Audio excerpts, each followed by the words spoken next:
Can you hear me?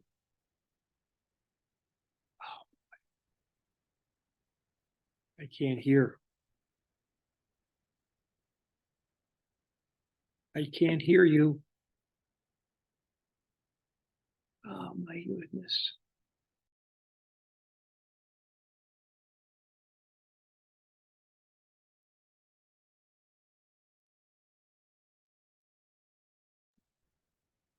Hello?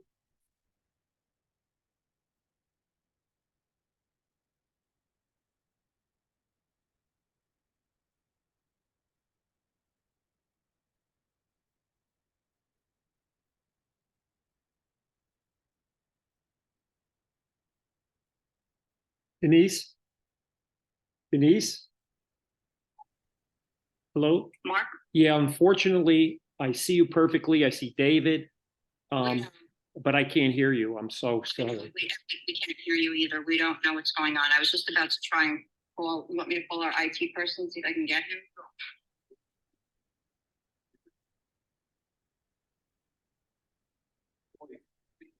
Yeah, I could hear him perfectly. Yeah. Okay. Sounds great. I could hear you. Okay, thank you.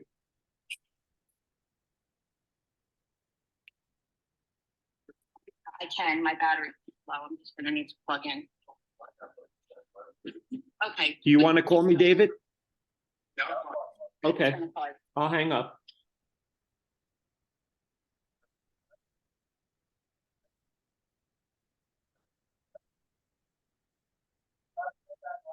Okay, David, thank you. Oh, now you're. Yep, thank you. Okay, so we can see you, you can see us, and The recording happens in, well, actually, we are. I don't know. We are. God knows what's happening.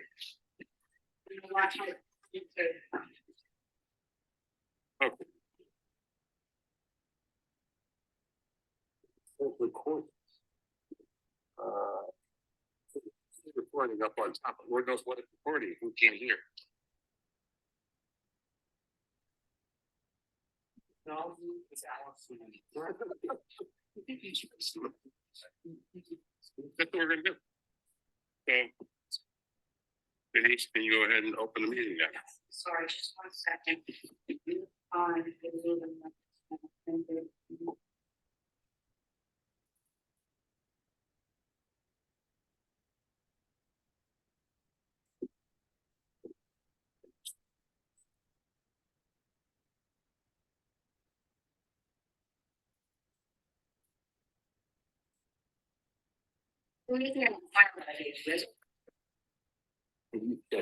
You would know. Find the person.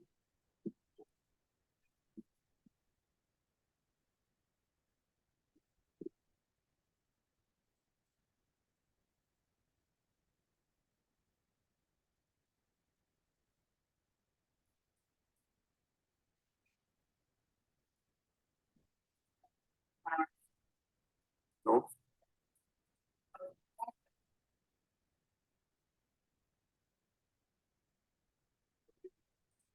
On the public notice message, the Oprah message. It's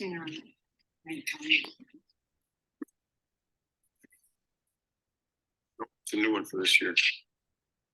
You buy me with the email she sent us for this meeting. Can you use the one? Well, that's what I was gonna suggest. Yeah, that was from 2020. Before the pandemic.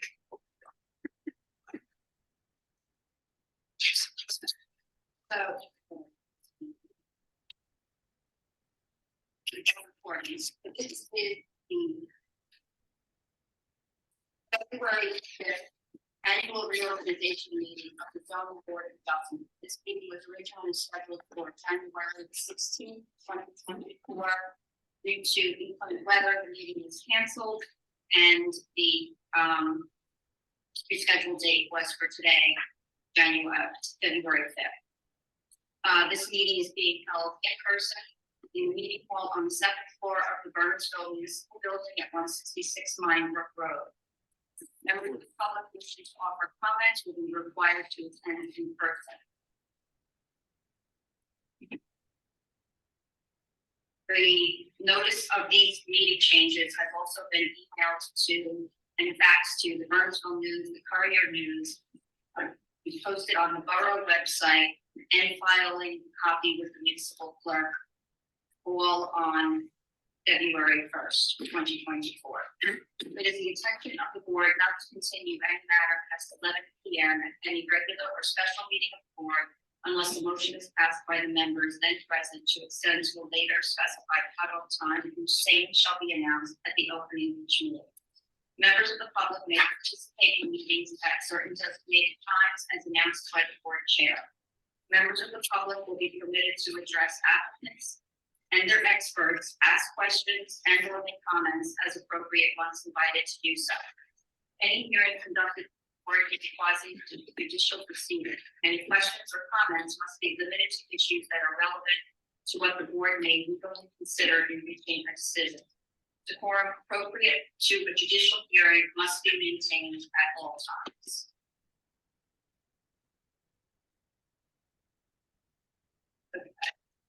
At this point, since this is our annual reorganization meeting, I would like to ask for nominations for board chairperson. I'll make the nomination. No, wait. Before we do that, we have to swearing in two members. Oh, I'm sorry, yes, my apologies. Are the four members, well, Rich is not here. Mark, do you have the magic words up there? Yes, I do, in front of me. All right, I would ask David, Mark, and Tom, hopefully in somewhat unison, Okay, to read it. Obviously plug in your name and plug in whatever the position is on the board. If you can just raise your hand and do that as a group, then I can sign where I'm supposed to sign and we'll make it official. Give it a go. I, I, David Mark Greenbaum, Malillo, do solemnly swear that that I will support the Constitution of the United States and the state of New Jersey, that I will bear true faith and allegiance to the same and to the governments established in the United States and in this state under the authority of the people, and that I will faithfully, impartially, and justly perform all the duties of the office of the Board of Adjustment Alternative Member Number 3, according to the best of my ability, and that I will use my office to grant preferential treatment, nor to seek personal gain, favor, or advantage not available to the general public. So help me God. Wonderful. I'm okay. Worthington. Mark, sign yours and mail it in, Will do. and Denise will You can slide yours over. just take care of it. Okay. Now you can do a roll call.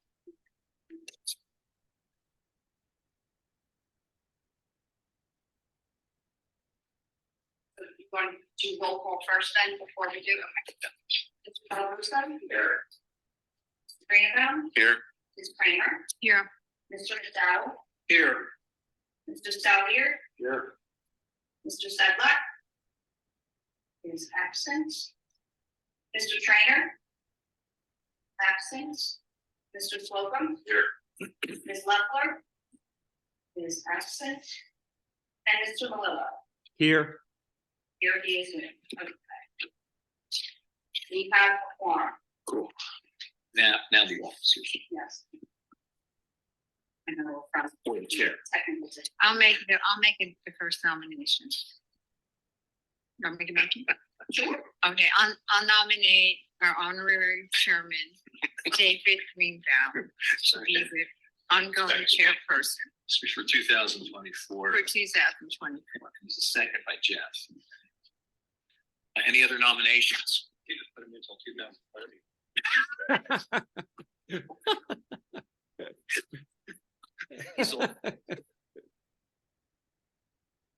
I guess there's no other nominations. Close them. We'll roll, please. Mr. Del Russo, Yes. Mr. Greenbaum? I don't vote. You It's okay. What we generally do is just cast one vote and be done. Ms. Kramer? Yes. Mr. McDowell? Yes. Mr. Sauer? Yes. Slocum? Yes. And Mr. Little? Yes. The motion carries. Congratulations. Mr. Kramer. Great, thank you for placing your trust with me yet again. Okay. So now we can hold an election for vice chairperson. Is there? I'll nominate Jeff.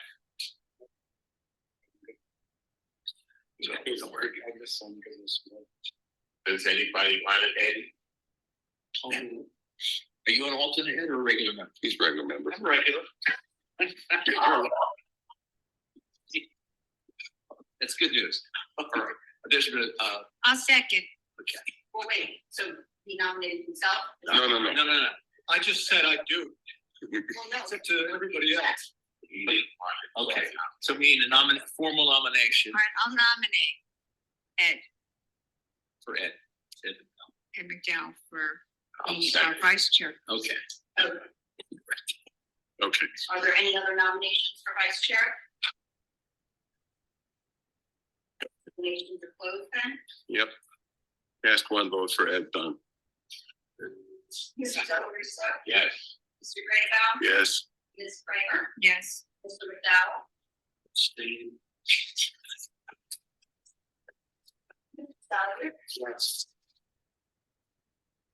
Slocum? Yes. And Mr. Malone? Yes. The motion carries. Okay. So now we go through all the resolutions. To the group. Okay. Whereas there exists a need for legal, this is resolution number Board of Adjustment 2024-01.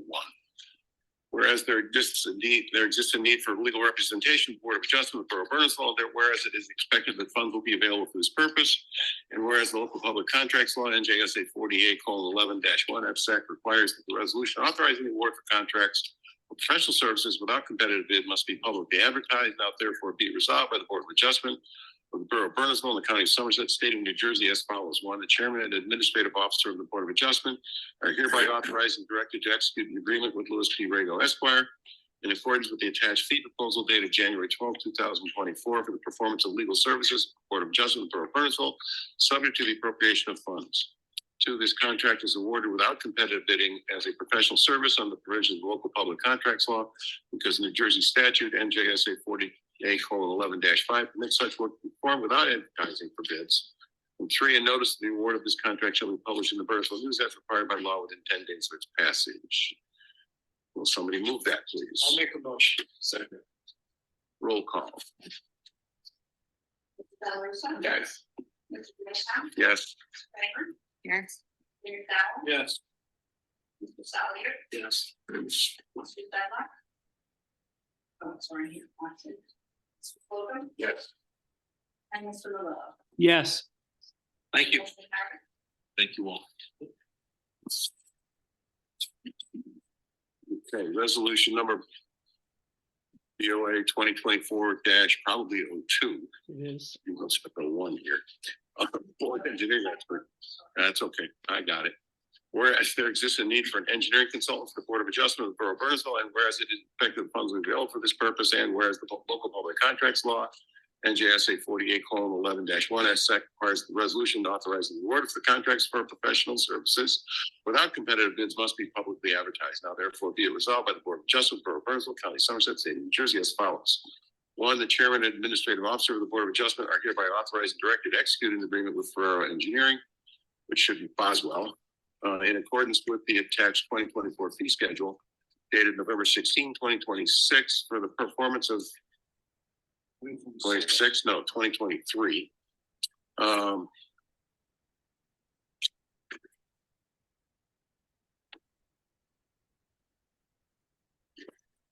Making changes here. For the performance of engineering services for the Board of Adjustment of the Borough of Bernardsville, subject to the appropriation of funds. This contract is awarded without, two, this contract is awarded without competitive bidding as a professional service under the provisions of the local public contracts law because the New Jersey statute NJSA 40A:11-5 permits such work to be performed without advertising for bids. 3, a notice of award of this contract shall be published in the Bernardsville News as required by law within 10 days of its passage. Will somebody move I'll make this? a motion. Second. Roll calls. Mr. Delaware. Mr. Greenbaum. Yes. Kramer. Yes. Sally. Yes. Sawyer. Yes. Courtroom. Yes. And Mr. Lillo. yes, Motion carries. I will make those corrections and I will also be thinking that it's from the. Okay. Yeah, pass this one over to Denise. Okay, resolution number BOA 2024-03, board planning expert. Whereas there exists a need for planning consultant, the Board of Adjustment, Borough of Bernardsville, and whereas it is expected the funds will be available for this purpose, and whereas the local public contracts law NJSA 48:11-1 at SAC requires that the resolution authorizing the award for contracts for professional services without competitive bids must be publicly advertised. Now therefore be it resolved by the Board of Adjustment of the Borough of Bernardsville, County of Somerset, State of New Jersey as follows. 1, the chairman and administrative officer of the Board of Adjustment are hereby authorized and directed to execute an agreement with Burgess Associates Inc., specifically designated Senior Associate John Zabel, professional planner, as the board planner, in accordance with the attached Burgess Associates Inc. 2024 fee schedule for performing planning services for the aforesaid Board of Adjustment of the Borough of Bernardsville, subject to the appropriation of funds. 2, this contract is awarded without competitive bidding as a professional service under the provisions of local public contracts law because New Jersey statute NJSA 48:11-5 permits such work to be performed without advertising bids. And 3, a notice of the award of this contract shall be posted in the Bernardsville News as required by law within 10 days of its passage. I'll make a motion. Second. Roll call, please.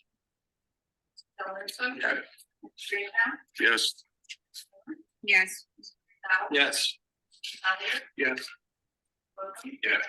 And Mr. Lillo. yes, Thank you. The motion carries. And resolution number BOA 2024-04 for the Board Administrative Officer, be it resolved that Denise Falardo be appointed the Administrative Officer of the Board of Adjustment for Bernardsville for the year 2024. I'll make a motion. Second. Thank you. Roll call, please. Delaware. Yes. Mr. Greenbaum. Yes. Yes.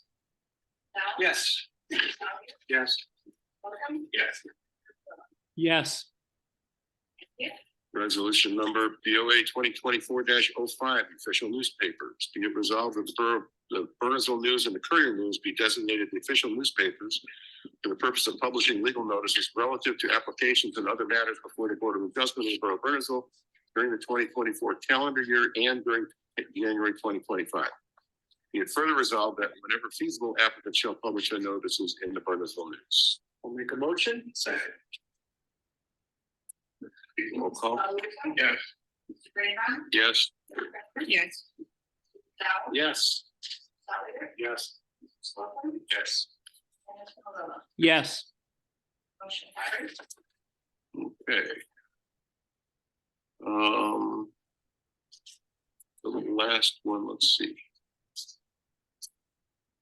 Yeah, so according to the agenda at this point, let's discuss in-person versus virtual meetings going forward for the remainder of 2024.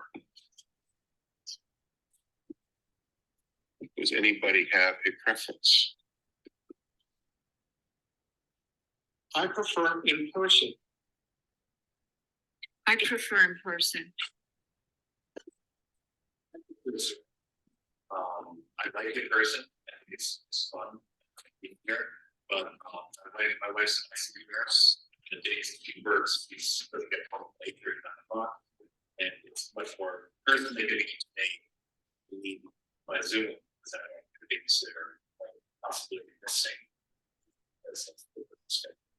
So first, I prefer.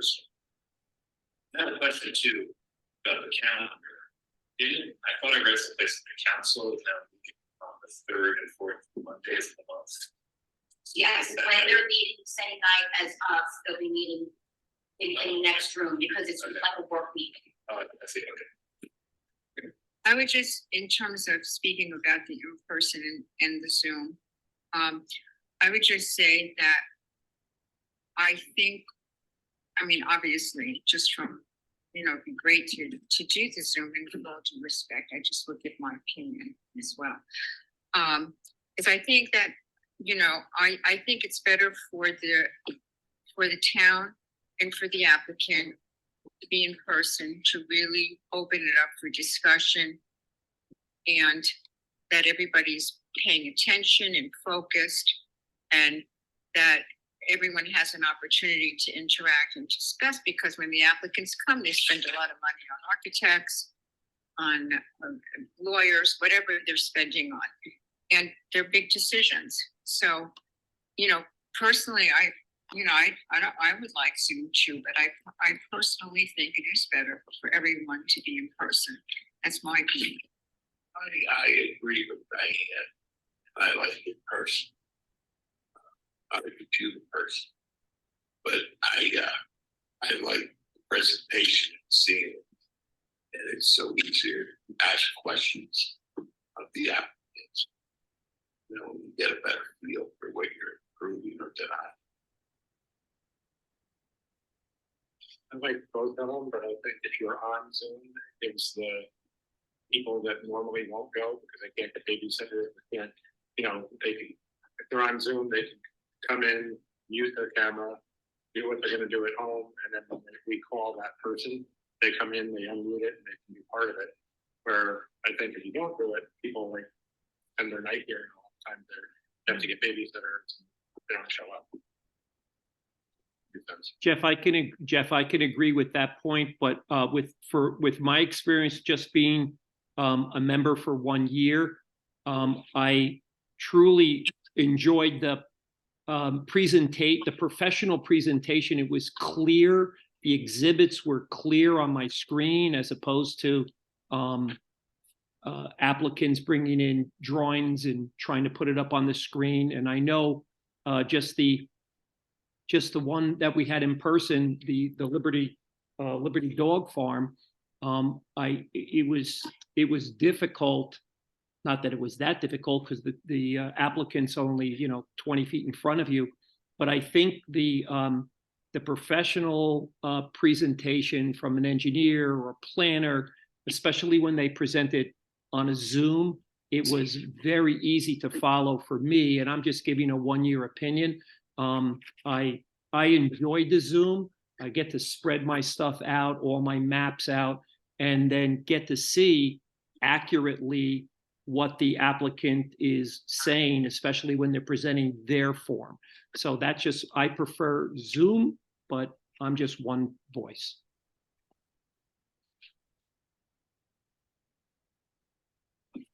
What I do want to bring up is, if we're going to meet in person, this evening was a great example. We're not doing hybrids. No, please not. I don't want to try and do this on any given meeting night. If you can't be here, you can't be here. We're not going to bring people in on Zoom. I also don't think that the YouTube stream is at all useful. Absolutely. Correct. If it's going to be in person, it's going to be in person, and there isn't going to be a YouTube stream. There's no reason for it. The YouTube is more a matter of record than it is for participation. So you're either going to do YouTube and house that, or you're going to do an audio recording and house that. Correct. But you still have to have the video, because even if we're sitting here, all of the documents are going to be displayed on the screen. I would also just say this, that, I know I've been on this board for more than 10 years. I know that I'm dating myself more No, than 10 years. no, it just means you're 31. And, before COVID, when it was a legitimate reason to go on Zoom, we were all here. We were fun. We made it happen. We had very lively discussions, very clear questions. People were engaged. You could see them. And it was very interactive. And I really have to say, for the town, I think as a Board of Adjustment, they're better served by us being in person and being engaged with them in terms of being able to discuss stuff. And it is true that we never had a problem before COVID. You know, I know COVID is a separate issue. But we never had a problem being in person. No, and I know that I preferred in person when COVID hit. And I think it took everybody on this board a while to become accustomed to a format and a style of interaction with Zoom. And it took us a while to do that, but we did it successfully. I don't think the town was disserved at all. I think everybody participated well. We had lively discussions on Zoom. I think the applicants presented their information. And quite frankly, I think it was more convenient for everybody involved. I agree. Attorneys didn't have to drive here. Experts didn't have to drive here. The applicant didn't have to be here. Everybody could sit wherever they were. You know, didn't have to have pants on or skirts. And Nobody needs to know. nobody needed to know. And so and the public participated very well. So there's that piece of it. The other half of the in person is, I know when we had hotly contested applications, we had times where there were people standing in the vestibule outside, and we had to have police officers here to control the order. Very true. Since COVID, there is a lower density in the audience. So if we had 75 people in the past in the meeting room, we don't have that now because the chairs are all separated. So I don't know what the capacity is, but it certainly isn't 75. There used to be a sign. There is, it does have to be, I'll just have to do something about it for a planning board matter. And that's supposed to only be people seated, it's not supposed to include standing. And there aren't supposed to be standing. Exactly. I mean, the limit of 70 is real. If that's what fire code says, then we're done at 70. And if there's, I was just gonna say, if there's 11 of us, plus a couple of professionals, you know, that takes 15 out of the 70. It's 55 people from the borough that can attend a meeting. And nobody wanted to play with putting meetings in the PAC over at the high school. Right. Because there were no facilities for recording the meeting or anything else, and nobody wanted to play with that. Okay, fine. You know, we that issue was brought up with some of those larger meetings, which we did have a couple of years back, and they will occur again. So, as far as I'm concerned, it's a light switch. We're either going to do in person or virtual. I do not want to do hybrids.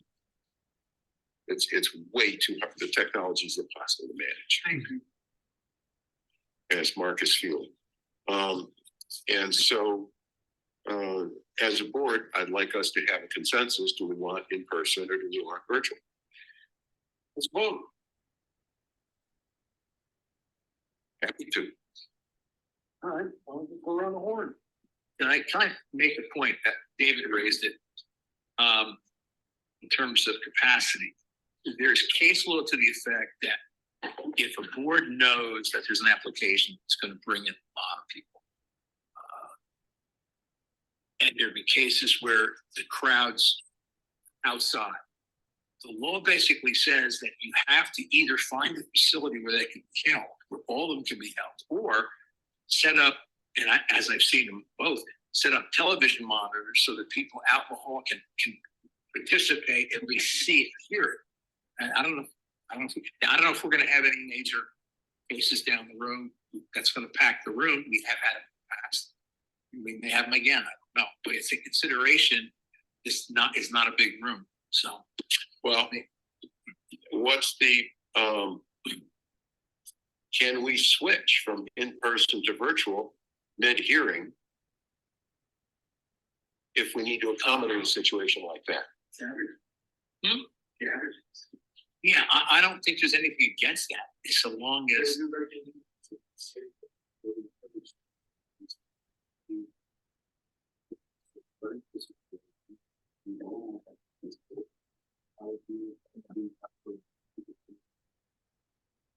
have to advertise it or can we announce it at the meeting? I would think the initial meeting is when the advertising takes. If we have a meeting, So if we it's advertised in person, right, we have a giant, humongous crowd. It's not gonna finish in the first night. We tell everybody, hey, the next meeting is gonna be virtual. or if there's 30 people on the hall and they want to come in, and they can't because of fire rules, we're almost compelled to adjourn that hearing and say, look, we're going to carry this. We can't fit you all in. There's no television sets out there. You can't hear what's going on. We're going to carry it to another meeting where it's going to be virtual, or another meeting where we're going to be in a bigger room, which down here is not.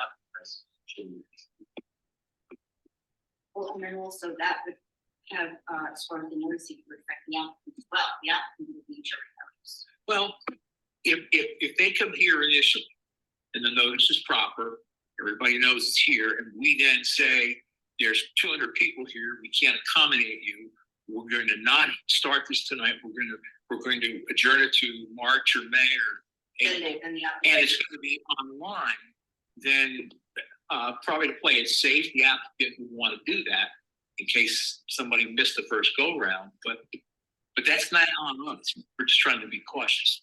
But It's certainly, the link would certainly be published in the agenda, which is available on the Yes. borough website. Yeah. It's not like it's hidden.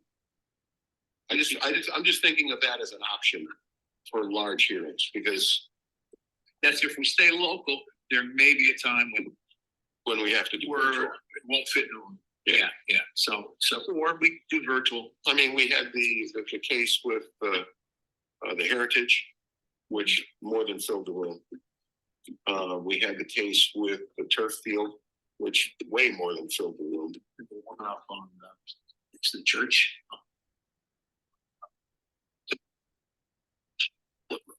That's Clemmer, that's the Clemmer. Heritage. Okay.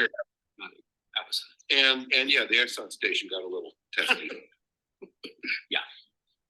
So as long as we have an option to switch them to virtual, we do. I'm okay with in person. And just using that as an escape valve to get us out of hot water. Mhm. Because like I said, I know that the density in the room is low. I don't think there's 70 chairs. I don't think there's 50 chairs out there. There's like 40. Yeah, so we're not gonna get 70 people in this room. not sitting. Nope. Okay. So does somebody want to make a motion? I'll make a motion to Live or have virtual? in-person meetings and virtual if necessary as deemed by the chairperson. Okay. That works. I'll second. All in favor? Aye. Opposed? We be in person. Okay. Next item on the agenda is the meeting calendar for the remainder of the year. Yeah. So, Denise identified 2 meetings on Tuesdays. February 20th, because the 19th is President's Day. And September 3rd, because the 2nd is Labor Day. Other than that, we are first and third Mondays. First and third. Yeah. And in July, we have 1 meeting, the third Monday, avoiding the July 4th week. And in December, we have only the first Monday, avoiding the third month. And then our reorganization meeting is Tuesday, January 21st, because that Monday is MLK Day. The 20th.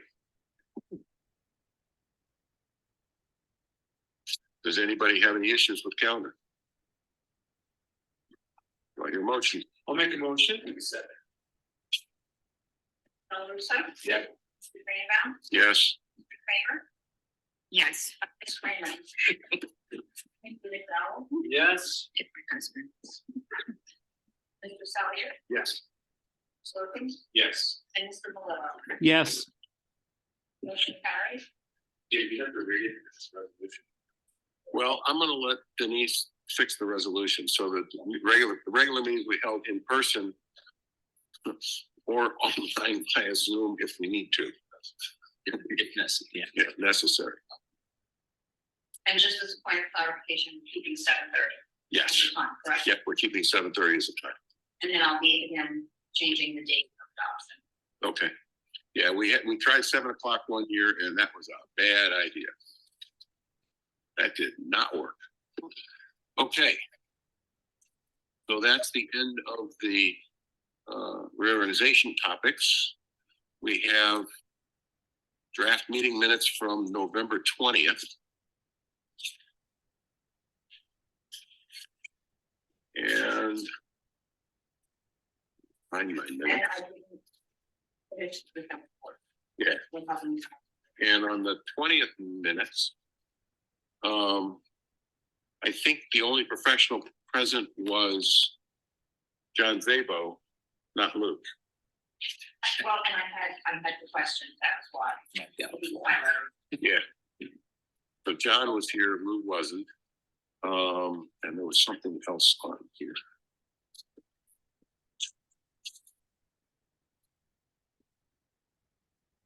Okay, so Liberty Farm Dog was carried to 12-4. What else? I thought there was something else. Oh, members present, yeah. Oh.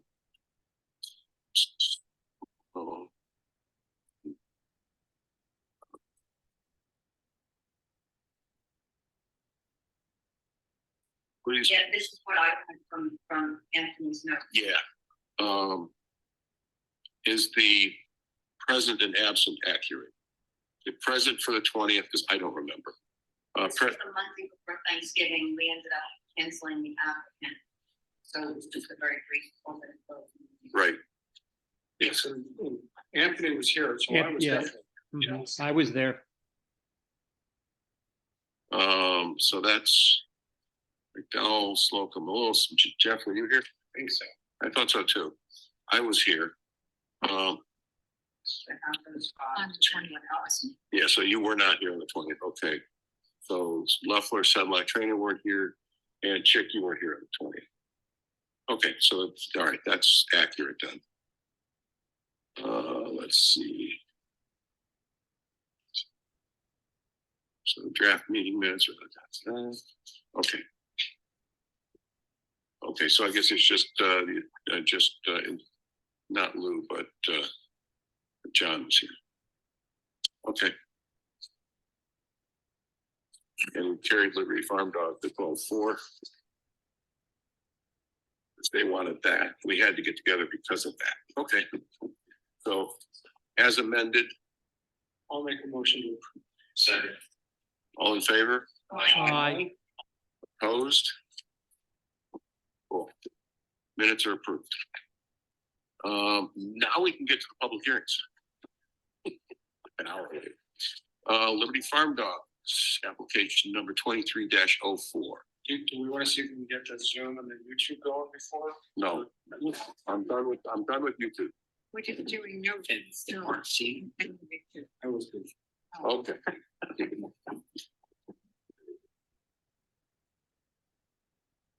Is anybody here for Liberty Farm Dogs? Did they let you know? Did they know? Yeah, they knew. They asked for postponement to this meeting. You know what I thought was weird, David, was when Angela went to the box to get the to get stuff, whatever the stuff was in there, and only Bernard's app was in there. I said to her, well, I told you to look for the Liberty Farm Dogs because they were supposed to have like floor plans and flows of where they would store it. Issues. Yeah, There was nothing there. okay. Well, what they resubmitted was in electronic, but they were going to, it was going to be exhibits. Yeah. Yeah, so it's probably only electronic, Mark, Okay. which I'm not a big fan of because they're supposed to submit paper too. However, But the exhibits, I don't think they have required. no, they don't. Yeah.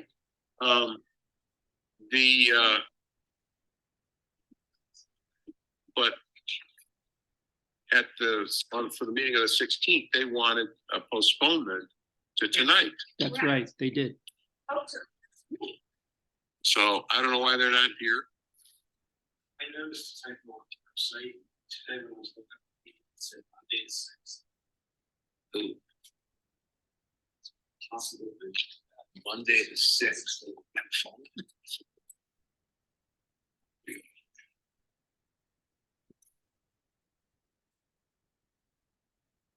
Well, except that their correspondence with Denise was, the email that I saw was Monday the 5th. Yeah, I had something with the IT person, but, you know, that's, No, it won't make any difference. No, They're not here. They're not here. Do we notice and push it, or what do we do? At this point, we're not gonna do anything, and they're gonna have to renotice. Okay. They have to renotice. correct. We close. What are the next meetings? No, they could renotice, for the 20th. No, they could. They have 10 days. no, based on, Yeah, well, they would be probably noticed by 10 a.m. tomorrow morning. To make the notice. To begin for, yeah, well, they could notice in the Courier News too. And the Courier News has a, these days, geez, yeah, they're like 5 days prior to a publication. Oh, so it's 15. Yeah, there's. they used to be longer than that. Anyway, they need to figure it out. Okay, so we're not carrying it. I can't carry it. I don't know when to carry it to. Right. It's, so they need to renotice. There's a gap in notice. Yeah. And no one's fault. It's just the way it is. Yep. Okay, so that's Liberty Farm done. Good job.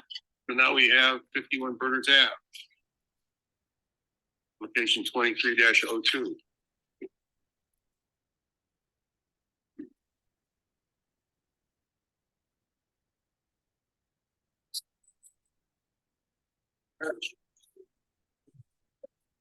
That's good. last time I said smoke. Yeah, well, now there's change. I don't have. for 51.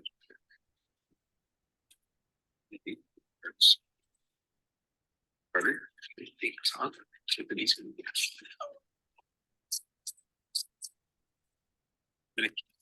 Okay. How are we doing? Doing very good. Oh, okay. Is John's report in there?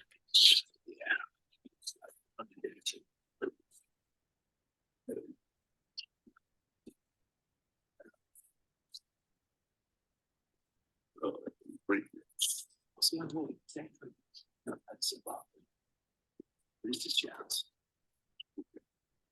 So let's see, we have contours not provided. There were quite a few missing items based on some of what I received.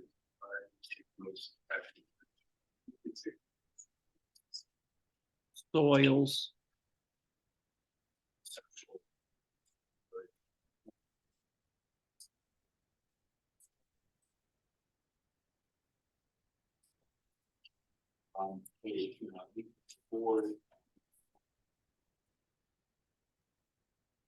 Okay, so there's nothing material that you think was missing?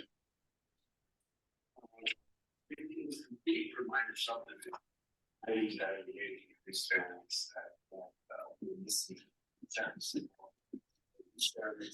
Subdivided property, family homes on parcel roads. Matter is very sad. That's conceiving, that's patient, used to give part of use variance. Okay.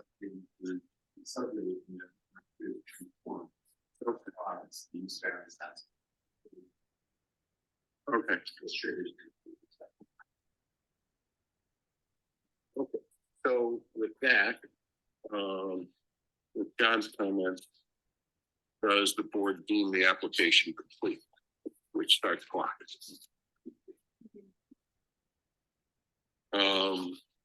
My recommendation is I think that they're complete. Yeah, I'm looking forward to doing the application. And if we need anything further than this course to hear, we have to write back. So we're good on that. Roll on, roll. I understand if you want to do my poll. No, voice vote's fine. So all. All in favor? Aye. Opposed? Okay, so the application is deemed complete. Printed them all out.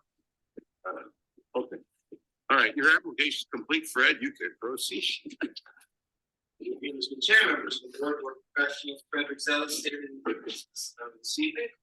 On behalf of the applicants, 51 Burns Avenue Associates LLC and Harriet Manila. This is regarding 51 Burns Avenue, which is lot 1 of the 4 lot 6. 53 Burns Avenue, which is lot 1 of the 4 lot 7. As an application to subdivide which of each of these 2 lots to combine them to remove a total lot that's in the those lots, that's that we contain pre-existing 2-family residences with developed non-conforming uses in the zone. As a result of subdivision, however, as indicated, this creates an intensification of that non-conforming use because the lots the shows are situated small. So in the raspberry case, we need to rebalance areas repeating existing multi-family residences that will be keeping in the area. These homes and first of all, homes in this particular neighborhood predated the 1971 zone change that disallowed multi-family homes in the R510. A couple years ago, many of you remember the controversy about the situation in many applications for restrictive conformities regarding that. But that's one of the areas, this is one of the areas.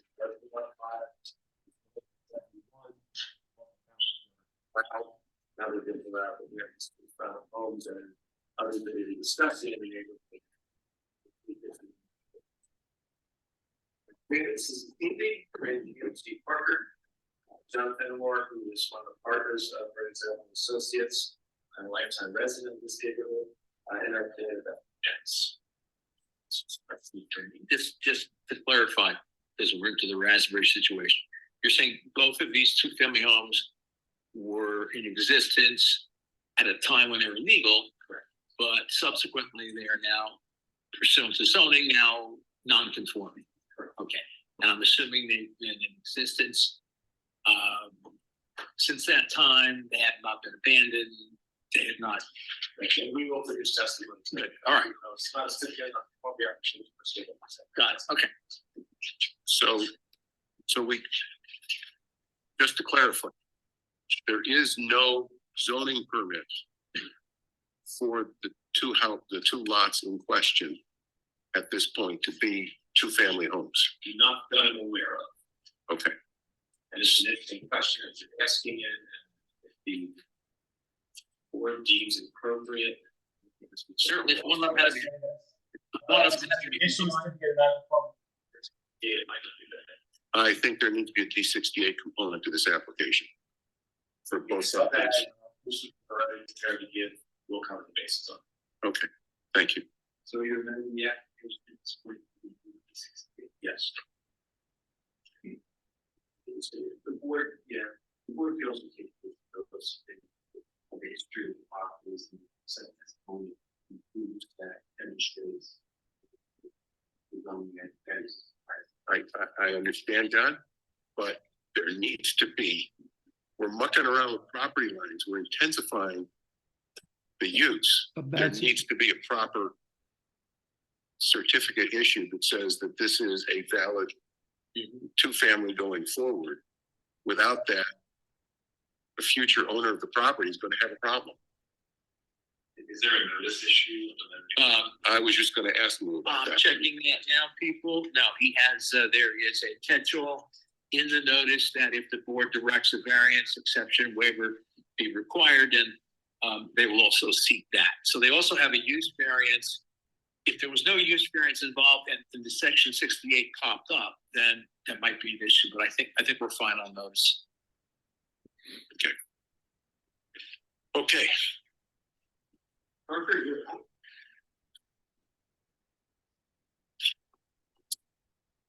we need to use the projector so that Mark can see. You have that look. Well, I don't have much on copy. What's the laptop with me? Is there an electronic copy that was submitted with the application? Denise, do you have it? Is that an exhibit? This is not an exhibit, these are the plans that were submitted with the application. Just hasn't been marked for season. If you, All right, hold on a second. if you put it over here, Steve. No. Well, Mark, he may have these plans. I do, David, I have the hard copies right in front of me, okay. I'll follow Stephen as he moves along. Great. Okay. With regard to this application, with the testimony you're about to give shall be the truth. Yes, I do. Can you just state your name, spell your last name for the record? Steve Parker, PARK. Now, Mr. Parker's been here many times. You're qualifying as an engineer, Yes, and your license is still good and in effect as we speak. yes, it is. It's up to the board. I don't see. He's tracked, as long as his license is good, he's good. We've interviewed him many times. Welcome. Parker, would you begin by describing the lots of questions? Yeah, so these, and again, this is the same set of plans that the board, which the board, this is sheet number 2 of the plan set that I have on the easel here. And what this shows is what the proposed subdivision is on the left-hand side. And it shows the 2 existing properties as they are right now, lot 6 and lot 7. They are each about 50 feet wide, and about 50 feet deep. It's on the corner of Maple Street and Bernardsville. Each one fronts and Bernardsville. And the proposal of the property, and that is to create a third lot in the back part of these properties. So in other words, right now the properties in the R5 zone, 5,000 square feet is what's required for each lot. Right now, each property is there 7,500 square feet. So we're going to create a third lot that would be 5,000 square feet. So existing lots will reduce to 5,000 square feet each. And the plan is to construct a new home on the rear property on the right hand side of that sheet. It's in a development with homes surrounding the property. There's public utilities. Lots will be completely conserved by public utilities. The new housing will also be served by public utilities, sewer, water, gas. And then new lot will have frontage on Major Street. That'll be the access to the new house. And we're just illustrating on here, what a typical house can look like. That would fit on the property that it is. We don't know exactly what that house is going to look like yet, but it's going to be a conforming home. Conform to the setback requirements, and there's no variance that will be requested for construction of the new home there. The property is relatively flat or level. There's not a lot of topography up here. Staying along the 10% on the property itself,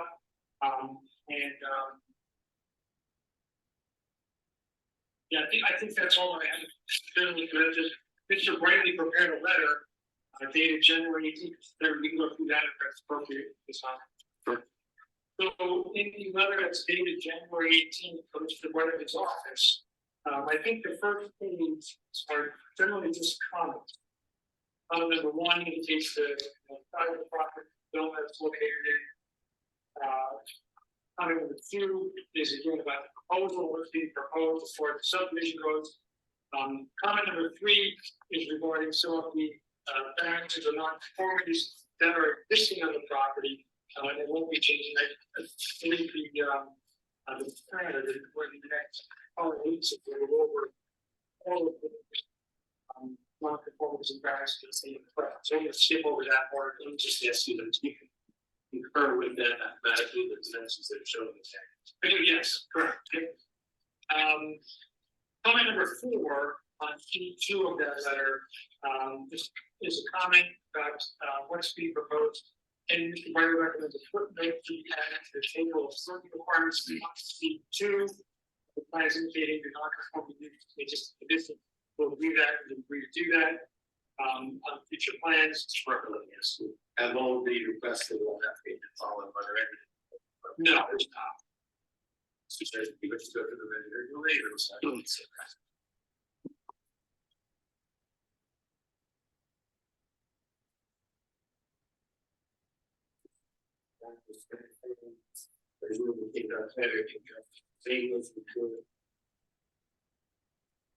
Nothing in the. Recommendation later with the. That's correct, now that they're all, favorable, for the application. So, well, on, Mr. Brightly's letter, item 6, item 7.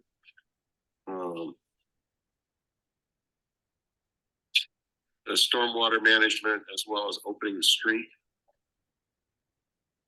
Correct, those will be compliant with, it's a minor stormwater project. So as part of any building permit application, a stormwater management design will be included as part of the application permit. The prior issuance building permit will need to be approved by the engineer who reviewed it. That's number 6. So yes, we agree with complying with that. And then number 7 as well, in order to the streets were recently improved out there. In order to make any cuts to there, that would require approval from the council, and we'll do that. So we have to secure that from them in order to make any cuts to the street, which would be for utilities, for water and gas if necessary. Have you done any testing to make sure that there's nothing for the existing residences that's located in the rear of the property, like dry wells? And is there room for dry wells in this third lot that you're constructing? You're proposing to construct? Yeah, we haven't done any testing out there, so I can't speak to that. But there is room certainly on the property, either in the front yard or the backyard, split. So put some in the front of the driveway if you have to. So there is room for dry wells or some other stormwater management item to fit that on the property. But yeah, I don't know if there's any. It looks staging.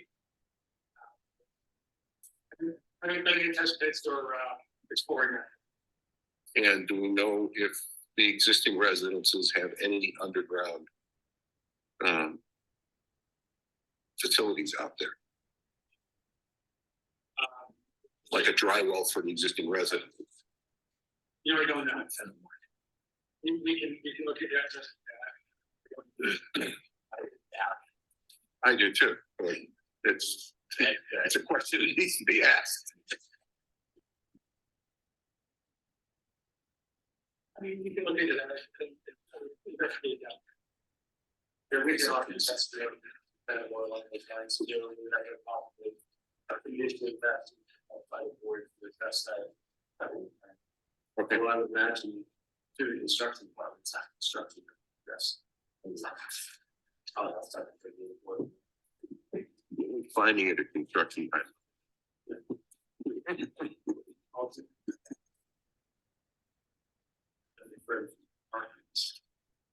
Any other questions from other members of the board? Any questions from members of the audience? You are the understood. I know, but I have to ask. Mark, did you? No, sir, not yet. Okay. If you could raise your right hand, please, and you're up here. With regard to this application, do you swear the testimony that you're about to give shall be the truth? So, state your name, spell your last name, please. John Fenimore, FS from ENI. Thank you. Furthermore, you're a partner or member of the 51 Bernards Avenue Associates. That's correct. And who are your other partners? My brother, Dr. Brook. And when did you or when did the LLC purchase the phone? Approximately 10 years with property getting in. And for the record, we refer to 51 Bernards Avenue.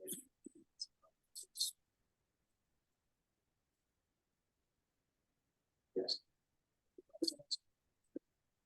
And you also have personal knowledge of Lot 7 in the store. I do. I had to have that knowledge. I grew up in this, relatively advanced. I think we were dead, so. I'm going with that.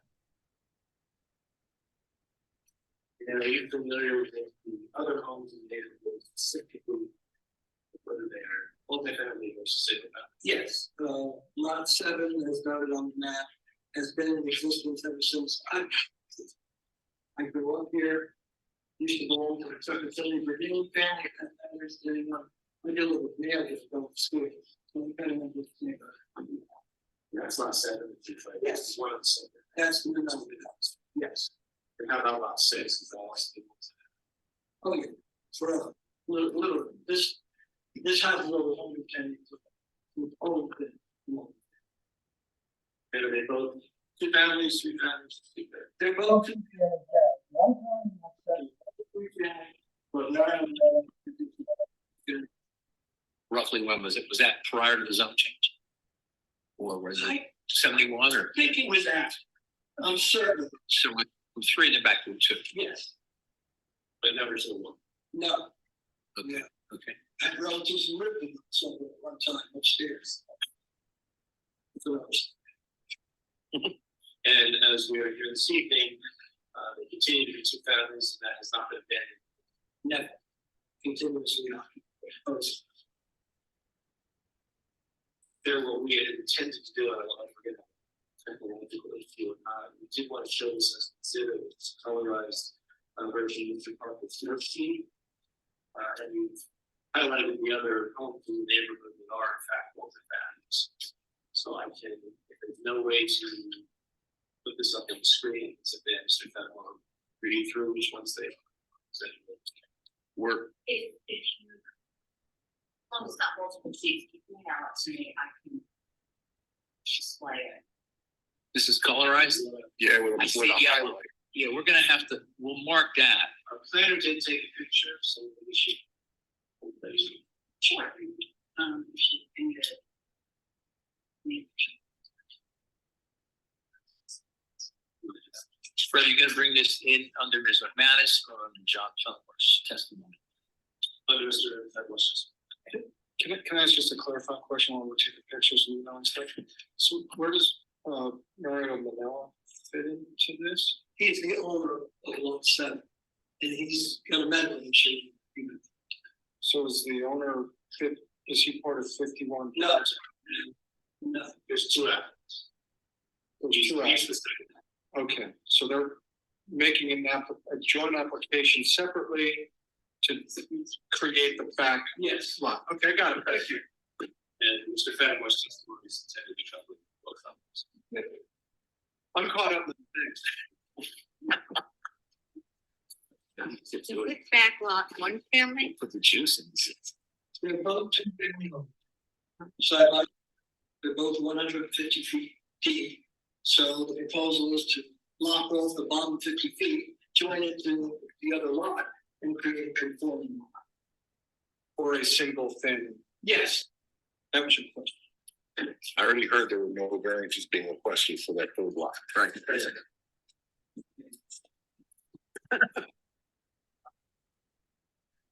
Now,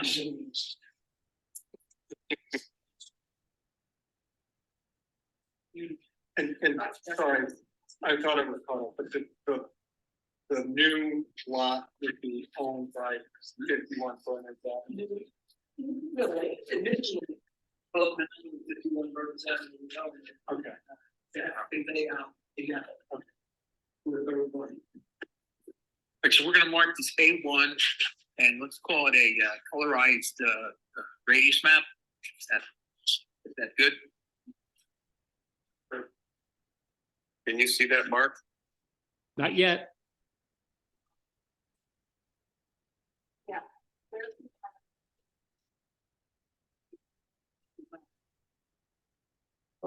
Beats me. Well, it's sideways, but okay, okay. That's Yeah, yeah. Just look at it sideways, Mark. Because that, everybody here's got our head tilted. Yeah, I see why you have to tilt your head.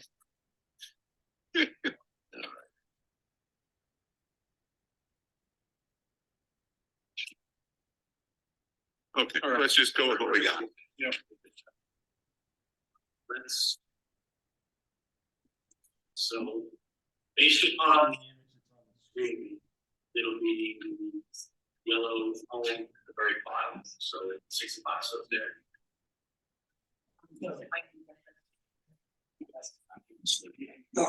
Move.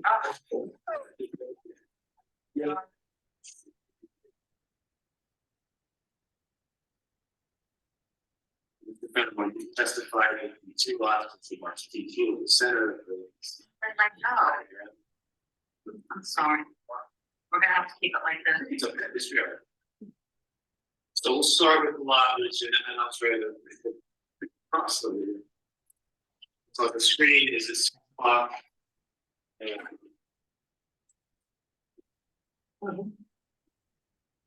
so what I'd like you to do, first of all, just to indicate to the board, the homes that are highlighted in yellow on this exhibit are homes that you have personal knowledge are multi-family. Is that correct? That is correct. And your personal knowledge, they in fact have been multi-family since before 1970. That is correct. So let's just go through them again. So I hard copy for you on the stripes.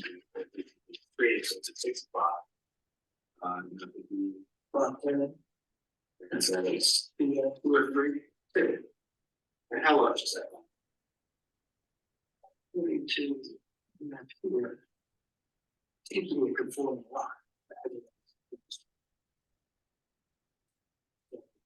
But if it shows up with my cost, then it's 150 feet deep.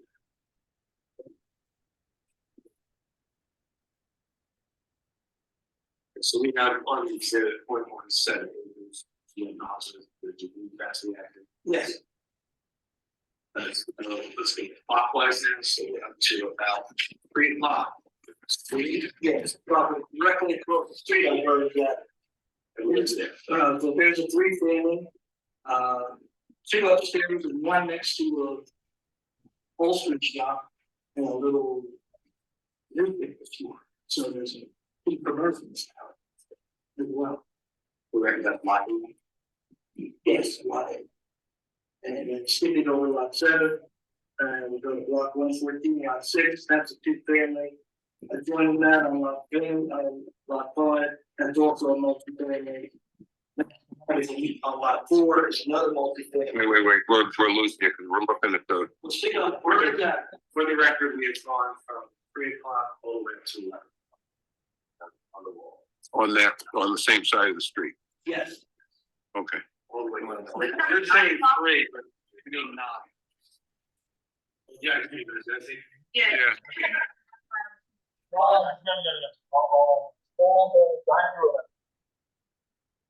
The only one I didn't hear clearly was Bernards Avenue, lot 7. Was that a 2-family as well? No. That's single? The 2-family. No. No. Okay, thank you. So you got a 3-family, then a 2-family going up, and then a 2-family and a 2-family? Yeah. Okay. And so crossing back over Bernards Avenue, which would be 12 on the wall. No, the 2-family is 4 road, Bernards Avenue. Another Grove Street. Lot 2, that's a 2-family up in there. On the wall. Yeah. There may have in there, that's okay. And then there's another indicated in lot 5. as I recall, delivering that many years ago. Almost everybody had to do it with that at all. We delivered mail for 4 years at the school. Also, we'll talk about the three properties surrounding the subject, actually two of them. So lot 8, There's actually 2 homes. That's the old, what kind of step? Back there. so this structure is either one of them single family? I don't know. One more, I see that this would be a 2-family. And then I got a home in the back. Definitely. That's in the supplemental. Yeah, it's the homes are not there. But is the rear structure into the supplemental statement? Yes. So we have a minimum of 3 back lot. And if you put it down on 5 on the Maple Street, which would be adjacent to the 2. Yeah, that's a home that used to be, well, there was a grocery store on the bottom floor and a residence on top. And now the grocery store is over there.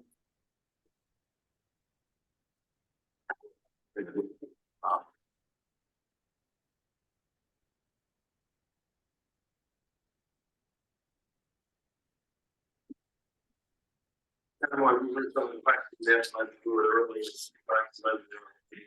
I think that oil science has to be their class 6%. You know, then You know, Shimon, there are not. My grandfather converted to coal.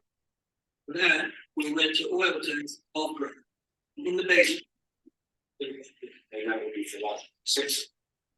51 various. Yes. And you know about property. I am not aware of any underground tanks where, the field. I don't think it would be.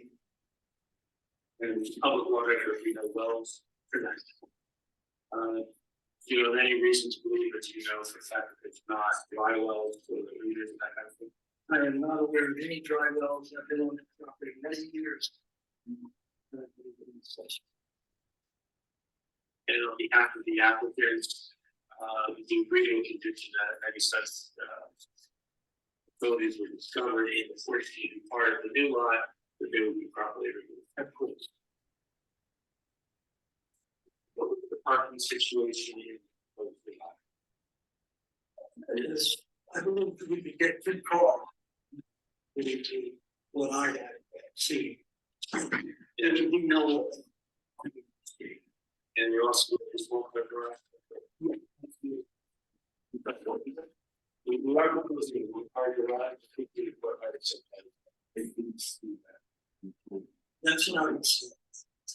Is it, would it be part of the house or would it be a separate structure? It was probably. Maybe you were committed to the board, that you're not street parking. No, that's not. How was parking here that now is existing? We allow one parking space to each tenant. There are no actual driveways for anyone. There is a ton between the 2 lots, but we really don't make use of that. No one wants. In fact, someone used to park in one of the tenants from Manila and the fire department in that because. And has there been any issue historically with having places for the tenants to be parked? No, they told them away, you've got one space. And we abide.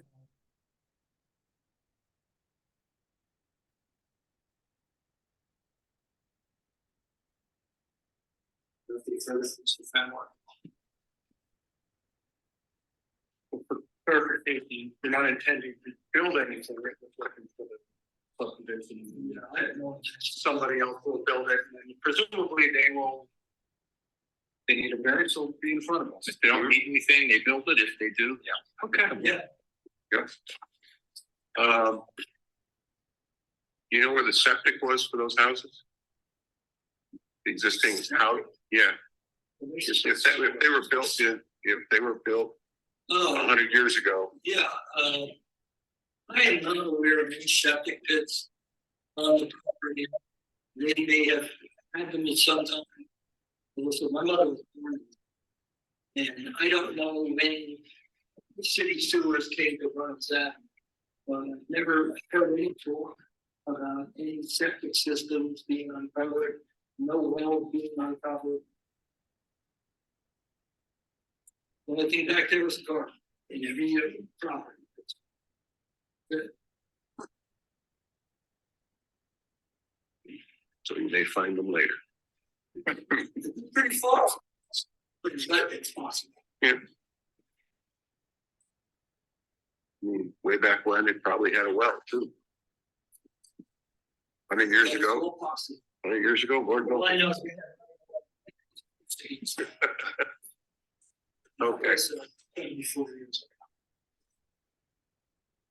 okay. Anybody else have any questions? Bob does. Yes. Yeah.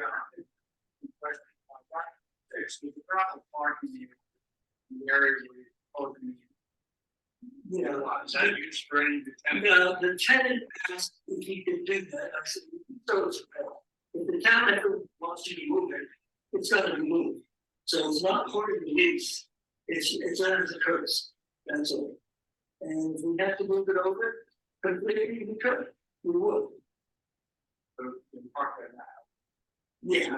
Yeah, one of the tenants does. Park is short. But again, it has to be moved, it will be. But it will be on the new lot. Again. Well, we would move it off. I'm confused. So whatever the year we remove, they'll be located onto 6.0. There's somebody that parks a truck. He's a tenant. It's not part of his lease. This was he asked if we would allow it as a courtesy. And he was informed, so whatever has to be moved, relocated, it would be. Commercial from where is the truck being parked now? On that stone park. So if you look at the Back to 6. to the left hand side where it shows existing conditions, there's a little gravel area. It's going to the back of lot 6. There's just gravel. Like that's where we're talking about the area, we're talking about 3. And how does the existing tenant get to that spot? Does it drive in off of Maple? He does. So it's a gravel. Okay. And that's the issue with the proposed new lot, so we have to be relocated. You remove entirely, then you're on 6 levels. You would have to remove, correct, because that's right where the driveway from being home. Okay. So we need to talk about impervious then on Lot 6. lot 6. Is if that were to get moved and stay on existing lot 6, do you still comply with impervious? Or we can commit to not installing it. As I said, this allows courtesy. It has to be removed. It's gonna be removed. Okay. So where is he going to park the truck? That's his problem. Well, That wasn't for so the tenant is allowed one parking place in front of the house. And as a courtesy, it's allowed for in the gravel area in back that he installed. So that's where you shall have to park either his van in a different place or whatever. Yes. Front space is. Just like he did before he found 51 grams of. So we don't have to worry about the gravel spot. It's gonna. Okay. Doubt it. But no, Could Mr. Fenimore explain what's in Lot 5 dwelling would be to the rear of the new proposed lot? What is in that dwelling? I believe he said it was a store and then an apartment over the top. There was an apartment upstairs during the time the store was there. And now there's no commercial establishment. residential, I believe, a two-family. So there's a 2-family upstairs, commercial downstairs, that's what you're saying? No, So you believe there's a family downstairs and a family upstairs. I did. Okay. So another two family. Okay. But you have no evidence to support that. I'm not entirely sure. Okay.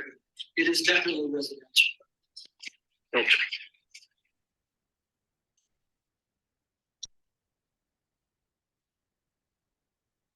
And the other question was, have the applicants spoken to the owners, the Agneses, Eduardo and Alicia, about what's going to happen potentially to their side yard there?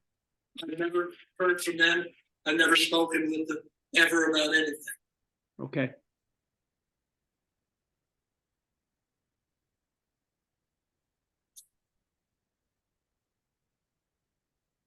Okay.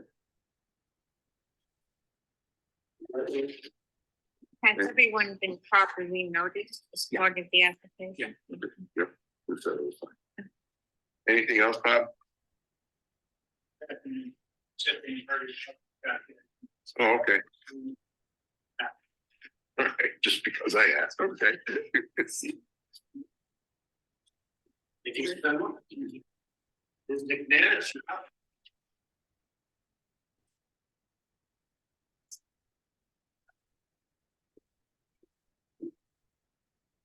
Raise your right hand, please. With regard to this application, can you swear the testimony you're about to give subject to? State your name and spell your last name, please. My name is Elizabeth McManus, MCM, Thank you. Chief, I don't sure. Business address.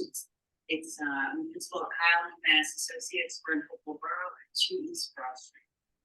And you're a licensed professional planner in the state of New Jersey, is that correct? Yes, How long have you been so? since approximately 15 years. And have you been here before this school? No, I've been ordinance municipality. And approximately how many doors have you been found? Approximately 3 dozen, please. And are you also special master and things along those lines? Yes, I serve as special master for affordable housing cases in the state for municipalities. And are you business planner? Yes, I spend a lot of time doing municipal planning in places, including Asbury Park, Lawrence Township, and Chicago, also Flemington, and other municipalities. And the licenses in good standings. Yes, definitely. Yes, this McManus be accepted as a professional planner. Accepted? Have you analyzed this proposal and All right. All right, folks, so, we need, if you look at the application, we need a handful, several variances, but I think that the story here, the proposal is actually much more simple and straightforward than the list of variances suggests.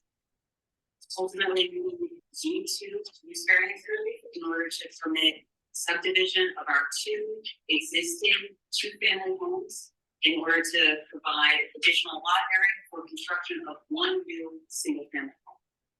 Our D2 use variance, as we heard from the planner this evening, is as a result of some case law that states that anytime you have an existing non-conforming use, there's a reduction in lot size that's technically and literally an intended stipulation.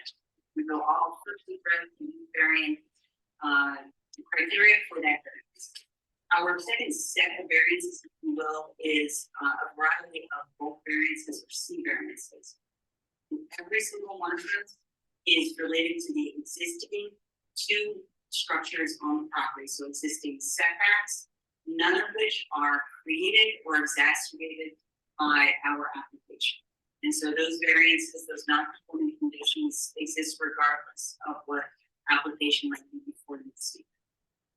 So first, starting with the D2 variance, this is, of course, the use variance to permit the 2 single-family homes on smaller lots. And just as a quick reminder, those 2 smaller lots are in fact fully conforming. They're both 5,000 square feet.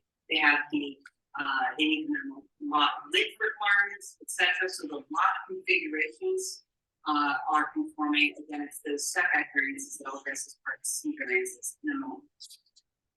And we've heard from our applicants, there are existing non-conforming uses that have been in place well before 1975. But notwithstanding that existing condition, the criteria that the board should consider this evening is whether or not our property is particularly suited to the expansion or the intensification, as well as any special reasons. But one thing I want to highlight is that the board does not need to find that the use variance could be permitted in the first instance, in the sense that you don't need to find that two-family homes could be created, could be approved as if they were not there today. The board should recognize their existence. And so in terms of the particular suitability, I think there are a handful of reasons why the board can make those findings. So as I said at the outset, first and foremost, our proposed lots, the subdivided lots, are conforming. We have minimum lot size, lots, lot width, etc. on the property. And so as part of that, as well as the character of the area, what this means is that there's no change of view of these two existing homes from what I would say is the primary frontage along Bernards Avenue. Those two existing homes will look the same today as they do tomorrow or next year after the subdivision and the new home in the rear is constructed. Also, along those same lines, this is not going to result in any type of disruption to the rhythm of homes or the rhythm of buildings that we see along Bernards Avenue. It will simply have that same rhythm, have that same appearance today as well as in the future. And the other thing that I want to highlight is some of the testimony that we just went through about, I'm sorry, I don't recall the exhibit, but anyone, about this exhibit where we have a variety of similar buildings in the area in the sense that existing non-conforming uses, so 2+ family homes in the surrounding area. And so while we're looking for the expansion of that non-conforming use, again, it has no impact on the character of this area of Bernardsville. And so in addition to being particularly suited for this intensification, I think the board can also consider 3 purposes of the municipal land use law as special reasons. The first is purpose E, which is to promote the establishment of appropriate population densities and concentrations that will contribute to the well-being of persons, neighborhoods, communities, and regions, and preservation of the environment. Also, purpose G, which is to provide sufficient space and appropriate locations for a variety of uses, including residential, according to their respective environmental requirements in order to meet the needs of all citizens. And then purpose M, which is to encourage coordination of the various public and private procedures and activities shaping land development with a view of lessening the cost of such development and to the more efficient use of land. And I cited these 3 purposes for several reasons. So first and foremost, as I said before, this proposal is simply consistent with the character of the area, but also the density and concentration of population in this area. And I say that because, again, this additional unit, which is in fact. Hey, Dick, do we need break for you? Dick? Yeah. Do we need to take a break for you? Okay, I would take a break. Yeah, let's take a 10-minute break. Thank you.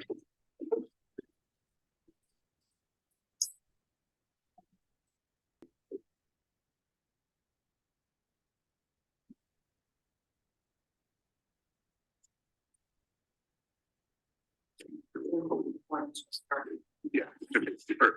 There you go. Okay. All right. Thank you. We still have Mark. We still have Mark. I see him. I hear him. Thank you. Okay. So let me just quickly measure the last 5 seconds. 1 minute. There were 3 purposes in the land use law. Purpose B, to establish appropriate population concentrations. Purpose G, to provide sufficient space and appropriate locations for residential and other uses according to respective environmental requirements. And purpose M, to encourage coordination of public and private procedures, to lessen the cost of development and for a more efficient use of land. Each of these three purposes are applicable to the proposal that we have this evening. Starting with, again, we are not proposing to disrupt character or the concentration of or density of population in the area with just simply the addition of the new single family home or through the subdivision of the two existing single family homes. And one of the things that we've heard from exhibit A1 is, and let me just put some numbers to this exhibit. We have, Excuse me, you said subdivision of the existing single family homes. I'm sorry, I meant the two family homes. Okay. The two family homes. So on this exhibit A1, we have 10 lots that are highlighted as being two or more family homes. Those 10 lots represents are 10 of the 35 properties that are within the 200 foot. This is what you can see highlighted in the dark and black circle on this property. And so that means that approximately 29% of the lots within our 200 foot radius are in fact two or more family homes.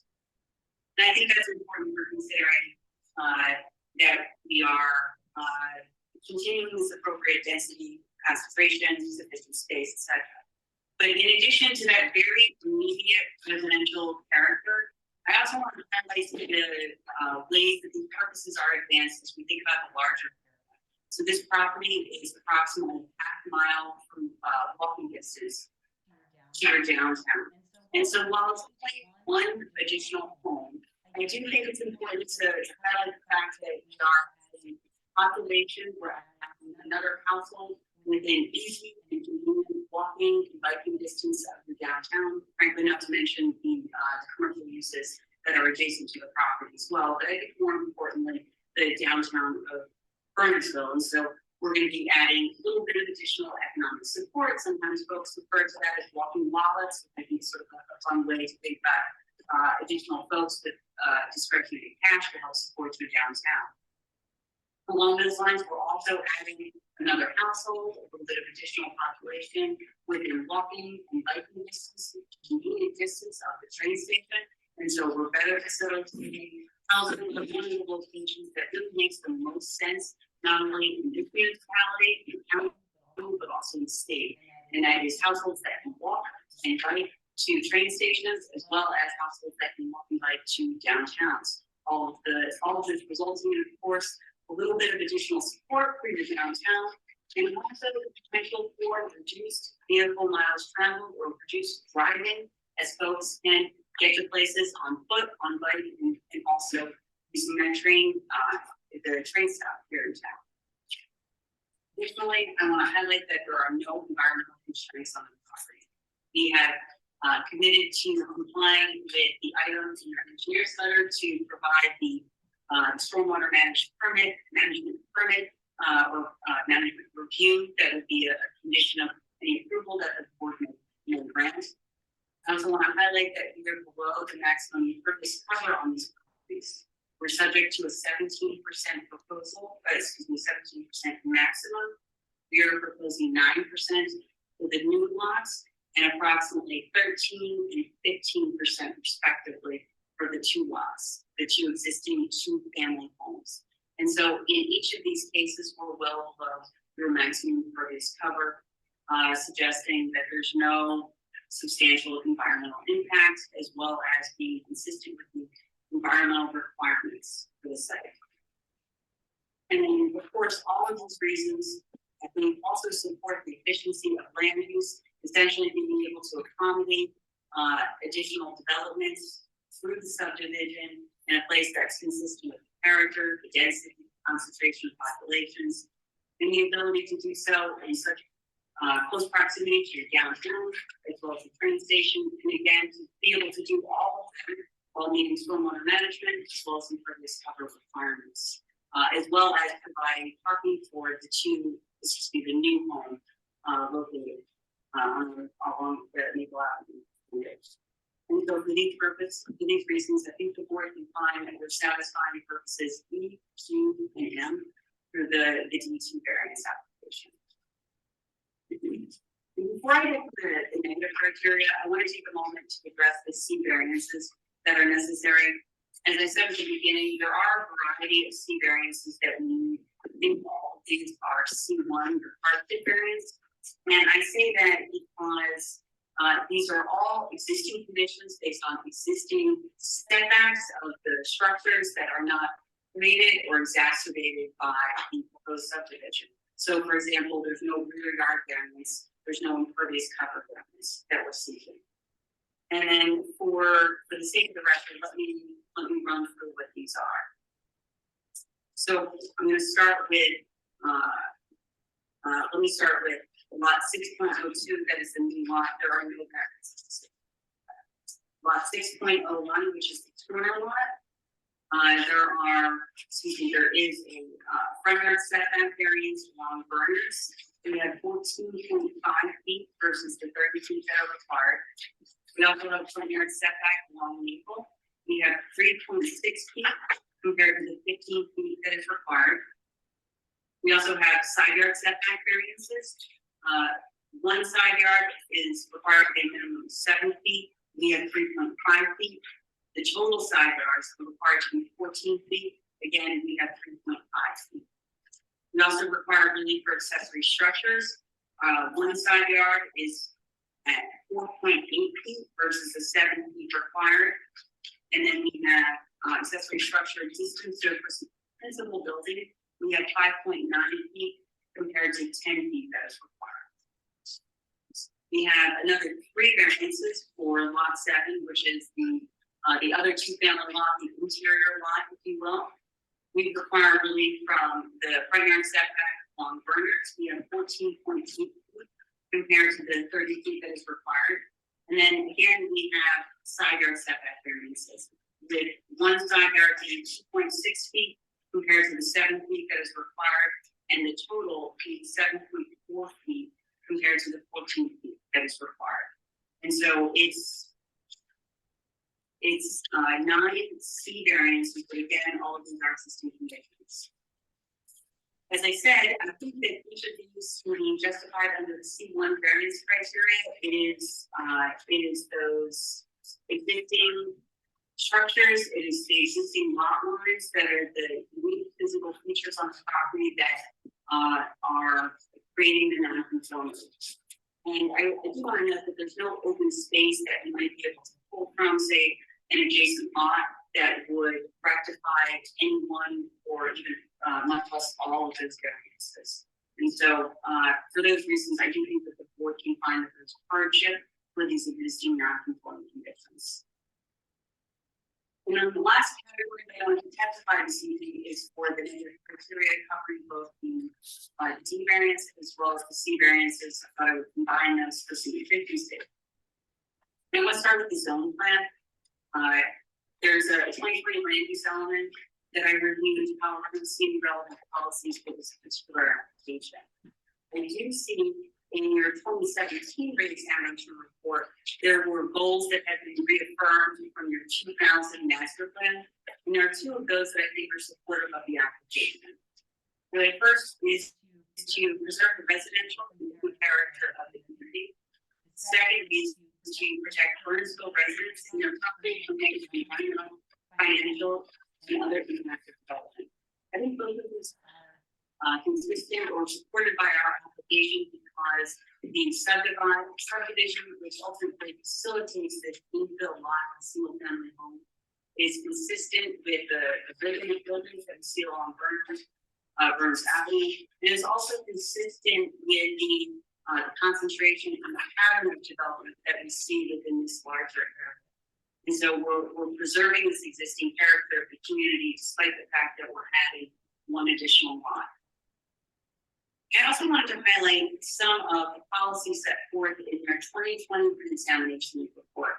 Now that document is principally concerned with making changes to your downtown zoning districts in order to really revitalize and promote the downtown. And so while our property in the R5 district is not subject to that re-examination report and the zone changes, I still think that the policy here The policy there in that document is supportive of the general concept of what we're doing, which is to, let me say that some of the policies that in there are to promote the downtown as the commercial and civic center of Bernardsville, to create a pedestrian-friendly atmosphere in downtown. And then it goes on to state that the current land use plan and zoning ordinance lacks specific tools to address emerging issues facing the borough's downtown and commercial districts that render the downtown at a distinct disadvantage to current market trends and as contribute to the downtown's decline, as evidenced by commercial vacancy rate. And I wanted to highlight that because even though we're proposing just one additional household, it's going to be part of that effort of having more walking wallets, having more population density that can easily, quickly, conveniently get to your downtown. Here's as a side note again, to be able to do so actually on foot or on bicycle rather than getting in your car. And so while the 2020 raise now is it's not addressing this area of town, I do think that the additional density of even just one unit is helpful in promoting your downtown and helping add folks that are going to visit downtown and help promote your commercial uses there.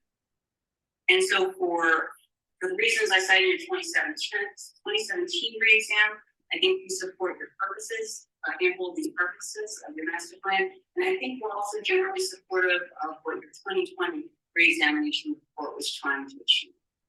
And so for those reasons, I think the board can find that there's no substantial detriment to the zoning plan. Because as I said, there are actually parts of your master plan that we regret. And then the last piece of the negative criteria is, of course, whether there's any substantial detriment to the public good. And I would offer that I don't see any detriment as a result of this application, much less any substantial detriment. And I think that because, again, the addition of this one new single-family house, the new house is a permitted use, it is fully conforming. The intensification of that two-family home will not result in any visible distance difference to the primary frontage, which is Bernards Avenue. It will not disrupt the rhythm of the street, the buildings along the street. Also won't disrupt the population and concentration of homes that we see in this general neighborhood. In addition to that, we're going to mitigate any potential environmental impact through compliance with the stormwater management rules, as well as staying well under your maximum impervious cover. And then the last thing I wanted to highlight is I think that this is really a natural addition to the neighborhood. And I say that in part because we have conforming lot sizes in each of the three cases, but also as you look at exhibit A1, in fact, you can even see that the lots in this area are not quite the cookie cutter that you tend to see in suburban areas. It's much more of an organic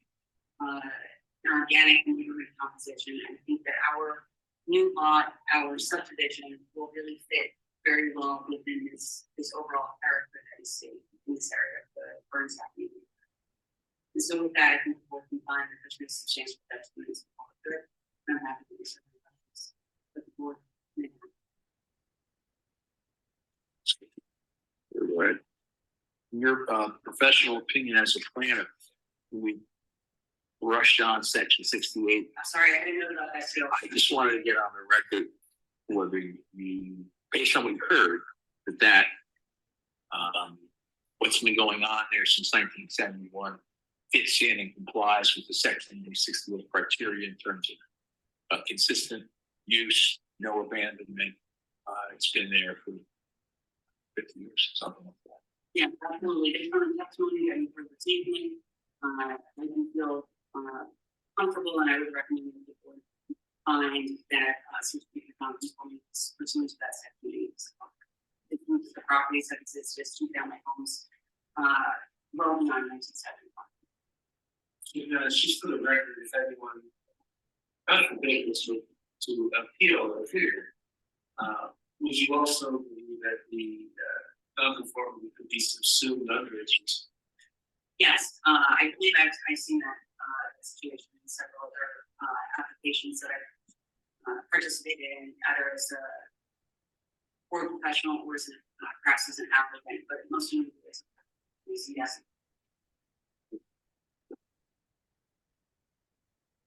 So you testified to the 17 and 19% impervious coverages on the two lots.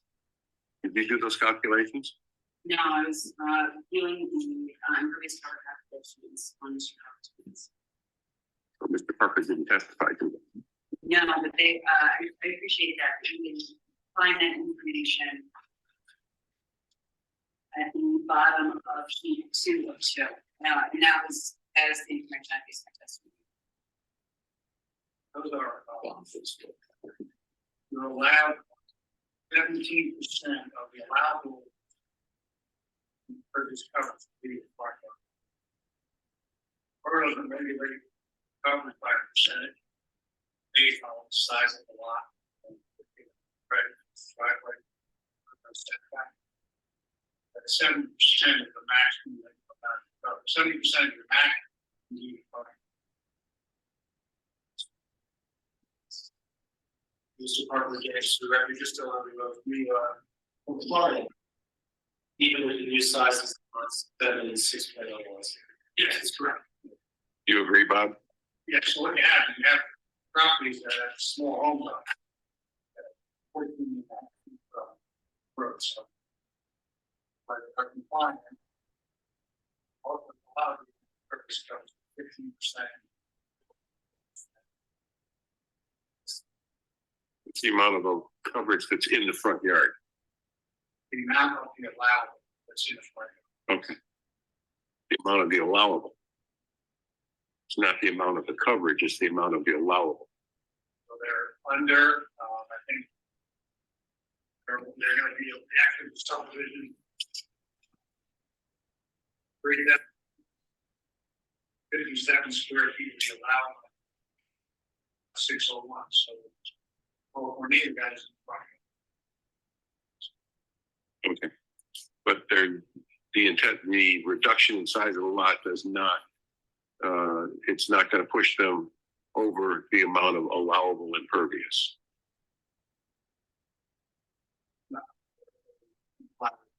After the lot size reduction, they will still comply with the impervious coverage. Okay. So it's clear, they're not covering 17%. Okay. Thank you. The other thing that you testified to was a 15-foot setback on Maple Avenue for lot 6.01. Are you sure about that number? Apologize for this using foot requirement. That's what you said, I believe. It is, yeah.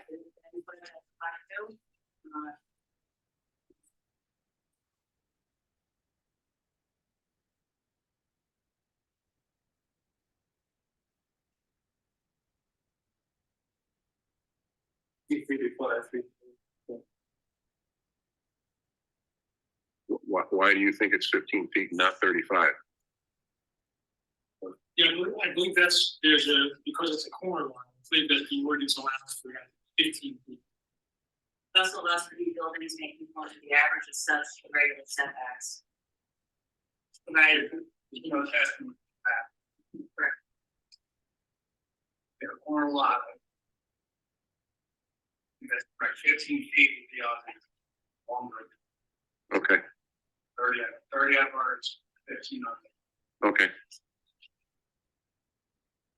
And I believe I heard testimony about parking that was formerly between the two houses that the fire department didn't like. Is there? Mr. Fenn, want to elaborate on that? Well, my question really is related to the impervious cover that's there. Because it's been driven on. Mr. Parker, is that account for you?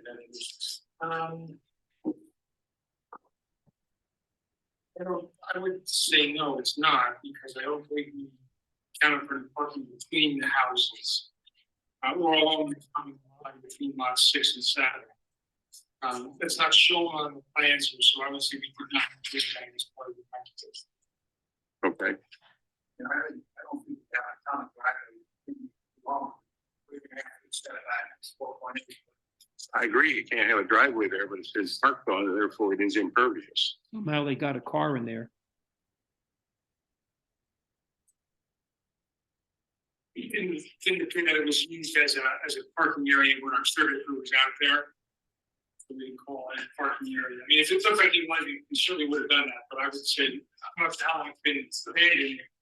But it appears to our survey guys that it's just landscaping them on it.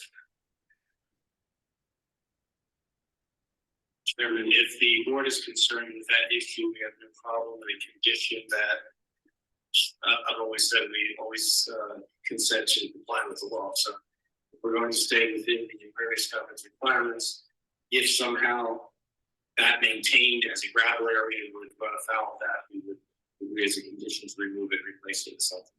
Well, if the fire company doesn't want any parking there, I would suggest you probably want to take the gravel out of there if it's there and make it pervious again. And a fence. What about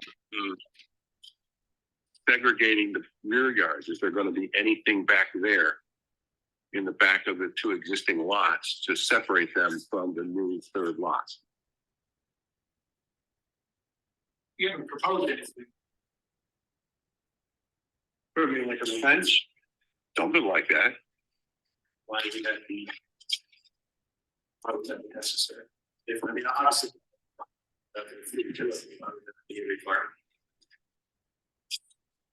Because you're intensifying the use.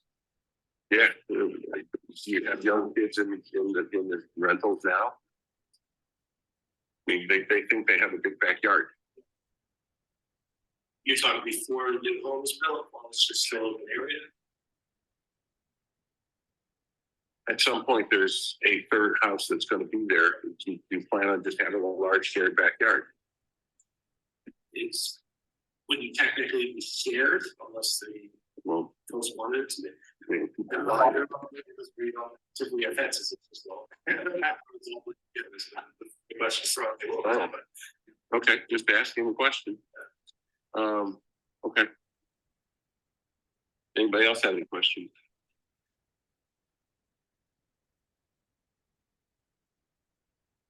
Will there be any restrictions put on the reconfigured lot 6.01 with regards to not allowing any driveways coming in from Maple Street?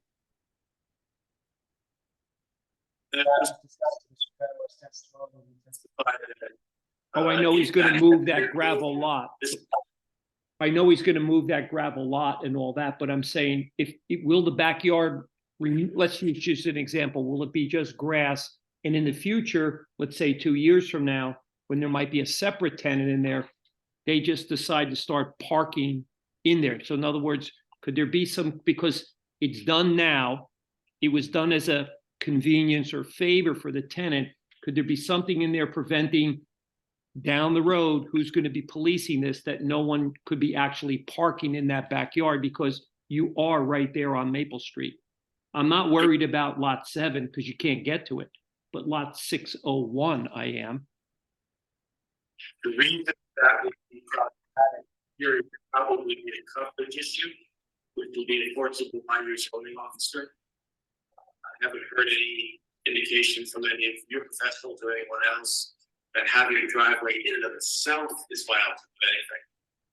But if it were, again, your zoning officer would have the authority to put stop to that if that were the case. We're not proposing to put a driveway. I was just looking into the future there where something naturally morphed into a need, especially you have a 2-family house with only restricted 1 car per family. It naturally made itself into it, like we didn't do it.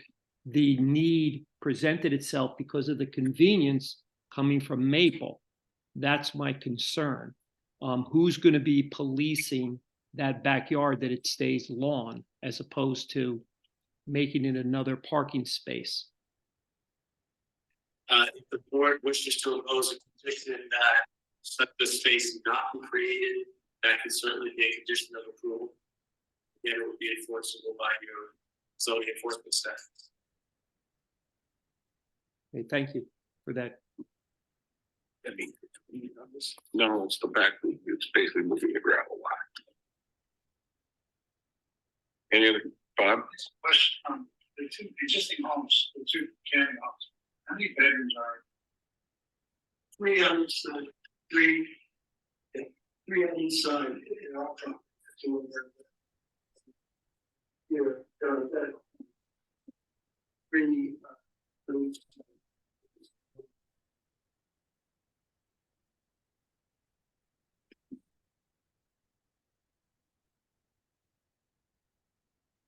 Mr. Fenimore, I do have one question for you. Is there any hard evidence that we can put on the record for the fact that these two families have existed prior to 1971? Well, I grew up there. That's one of them. But is there, My mother was born there, went for it. He started living with the former zoning official, indicated those facts, and he was happy with that. Is your testimony about the other homes that are multi-family in the area based upon your personal observations from the standpoint? Personal observations, delivering mail to the facility. so is this situation with your mother signing an affidavit? Is this where Jeff Price was sending out letters? Yes. Okay, And it was easy for us actually to get the system over that. When he saw there's two front doors, two back doors, two basement doors, he was satisfied with everything else. It was home, he did design. and did he do the same thing for the property next door as well? I believe he did. He said, Mario now converted it from 3 family to 2 family. But it had always been. Yeah, okay. All right, I just want to make sure if we granted B68 that we have evidence on the record for that, that's all. Okay. John, yeah, I want to go to the exhibit. I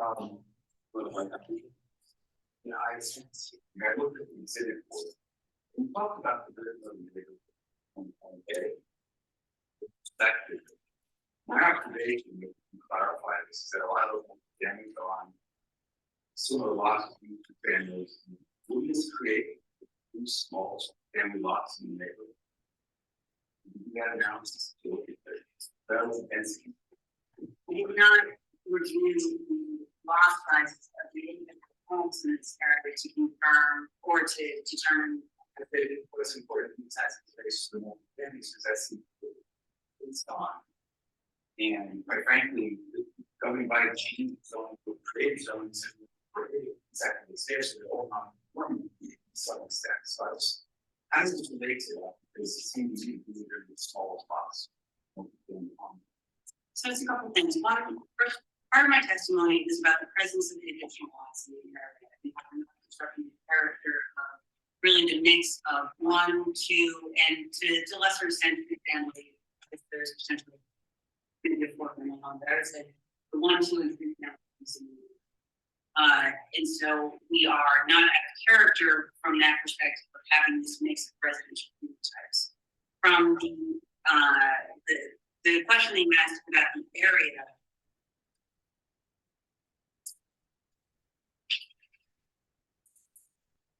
I would think that there are a variety of lots here that are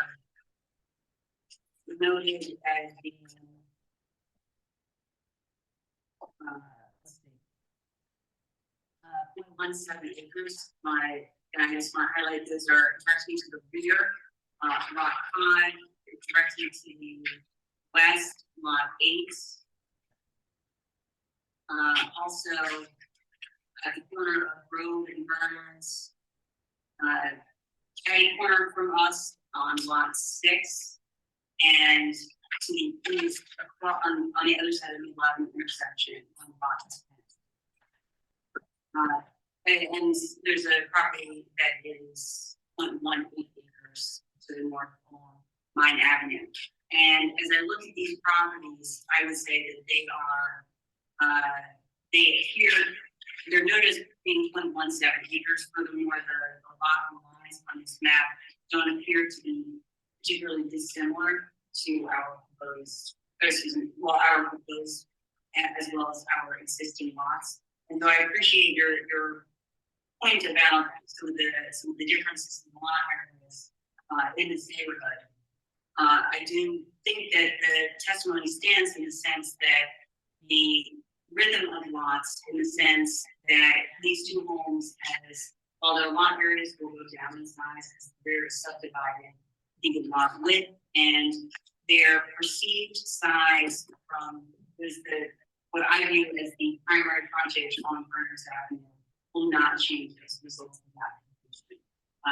Their setbacks remain the same.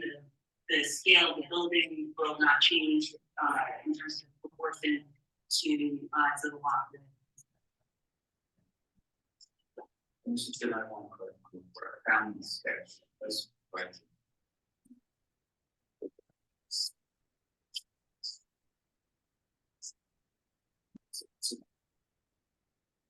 Okay. Any other questions?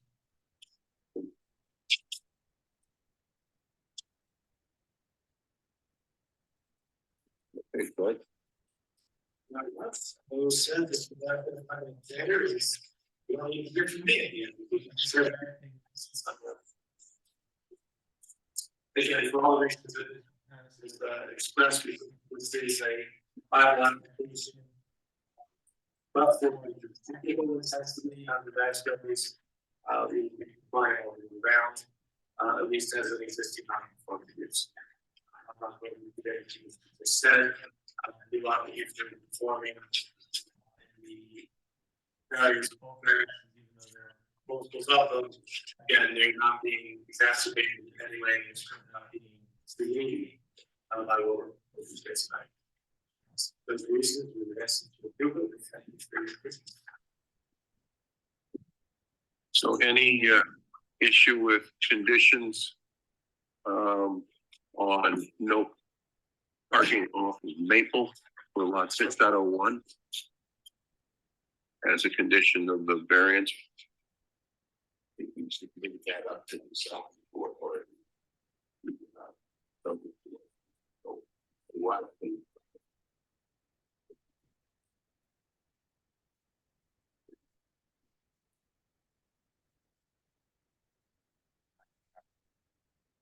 Well, I think that we do get a say in it because already they're reducing the size of the yard. And you put parking in there, the yard becomes non-existent. And that would be an intensification for a two-family home. If kids are in there, there's no play space. And they're playing in the street. Well, there's a lot of houses. I have a little out in the area that's like up in that area. I still have property. There's a lot of lots that are not more than 100 feet. I think the lot you live on, God, I don't think you're 100 feet. You're 50 by 100 there. But 2 blocks away. Yeah, see, I know that I built a home. Yeah, no, I can. Yeah, I get it. But I wouldn't, in my personal opinion, I wouldn't want to see the rear yard go away. I think that's the wrong thing to do. When you're intensifying the non-conformance, I wouldn't want to see the yard go away. And we like our yards in Bernardsville, that's no issue. I can do it in the dark. I just find it's a way to relieve the temptation, and I don't think it's a big ask, especially when you took 25–30% of the rear yard to put another structure there to at least assure that the backyards of 7 and 6.01 at least stay green and an area for kids, if there are kids, to play safely. Now, I don't think it's a big ask because you know that because it's done currently. So you know in the future that could be temptation on Maple Street to park in that backyard. Yeah. In this way, instead of just saying no because they're a mean landlord, they can say no because the town said no. So is there any issue with that as a condition? No, I think we should already stipulate that, that's fine. Just confirm. Okay. All right. At this point, what have you heard for, anything? I had, some of the conditions that I had, in addition to what we've been discussing are normal conditions, reliance on the reports, confirming or conforming with the requirements and suggestions of the reports. If there's any underground tanks or structures on the proposed new lot, they would be taken care of as part of the environmental. Now, if needed, no street parking for the new lot, park on the property. I think we have one, I may need some clarification. There was a truck park in between the two current houses. That's gonna be removed and replaced with pervious material. Yeah, it's great. Take it. No. Yeah, there's no parking between the houses. If there's any structural stuff there, gravel, whatever, get rid of it. Got it. And what we were talking about, I guess the best way to phrase it would be that there's no parking off of Maple Street for the new lot, correct? Is that what we're talking about? No, it's for lots 6.01 6.01. would not have a driveway on Maple Street. You should have to comply with RSI's parking. Okay. Depending on that.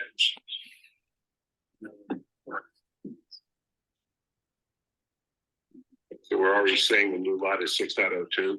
Mm-hmm. And then the gravel out between the houses. Okay, I had that before. That's what I had in addition to our.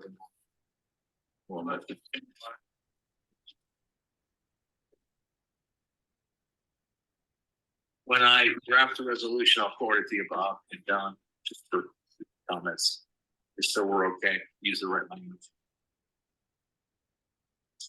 Okay. Any other comments, any deliberation by the board? 5 votes will be required at 7 because of the use. Oh, we only had 6. No. Not really 7. Oh, Mark, that's right, Mark. Mark.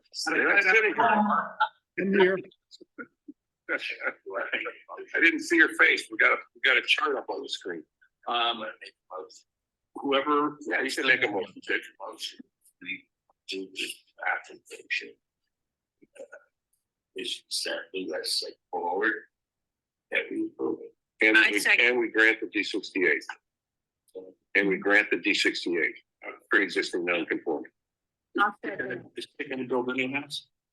We're gonna build a new house? Oh, I think we have a trouble. Okay, granted, plus section 68.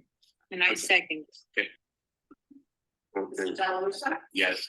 Mr. Graham, Yes. Ms. Kramer, Yes. Mr. McDowell, Yes. Slocum, Yes. and Mr. Malilla. Yes. Does Jeff get the vote? Check votes too. Oh, I'm sorry. Everybody votes. Sorry. Because I had you. And Mr. Kaufman. Yes. Okay. Thank you all very much. Thank you. Got it. Got it. Yes, please. And where's my? Oh. What? Yeah. All right, stop with the cannolis. My favorite.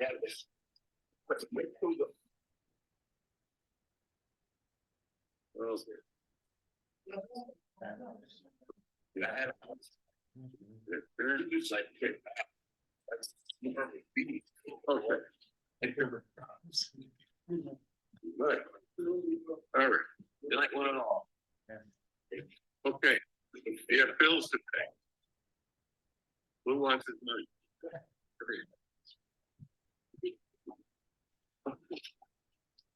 So we have a bill list. Was.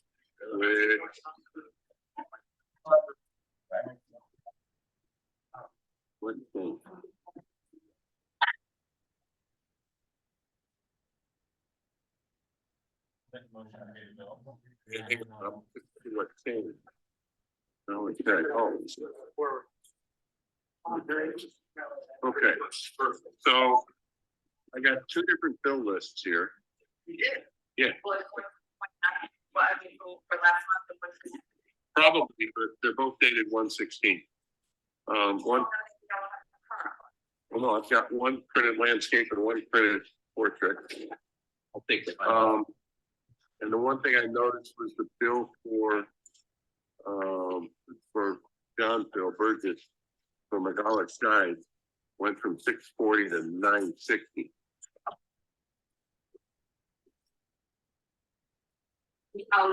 Because, okay. One of the announcements is incorrect. Okay, One of them was typo, and so the second one was the correction. that could be. If they had brought both. Yeah, one I printed from the first one, and one I printed from the 15th, 16th, and one I printed from today. What I'm looking at, does say 24. Okay, But it does say 960. okay. Is the total 4,035? Yes, it is. Okay, And 50. And that's the one that you made a motion to approve. It is. I'm not doubting that you have that. I'm not doubting. Right, yeah, that's all. It was Miguel Shy. Invoice number 43638. Yeah, it was 960, the first one was typo. Yeah, so I've got the right amount, but I obviously printed this before you. And then there was a correction online to change the date. Yes. That's all. Okay. And I'll second this motion. Wait, I'm sorry, who made? So, Back to. And Mr. McDowell said, Yes. yes. Roll call, please. Mr. Delarissa. Yes. Yes. Mr. McDowell, Yes. Solomon, Yes. Mr. Slocum, Yes. and Mr. Malilla. Yes, Both the Paris, thank you. Good. Oh, here's one for like 50 bird stuff. To the bottom of the pile. I know I printed, I know I looked at it. Okay. And what I do, I think we're done with the agenda now. Yep. We have upcoming applications. Is there anything that you have scheduled for the second meeting in February? I assumed it was simple.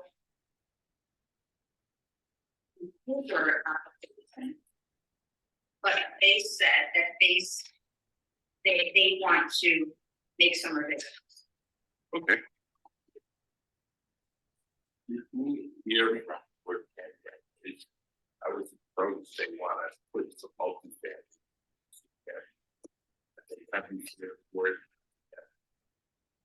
That would be scary. very. So let's reach out to Liberty Farm Dogs and see if they can notice for this if they want to. Yeah, that's very odd. This is not for us. This could be a Tuesday. Because Monday is President's Day. Yeah. Monday is no problem.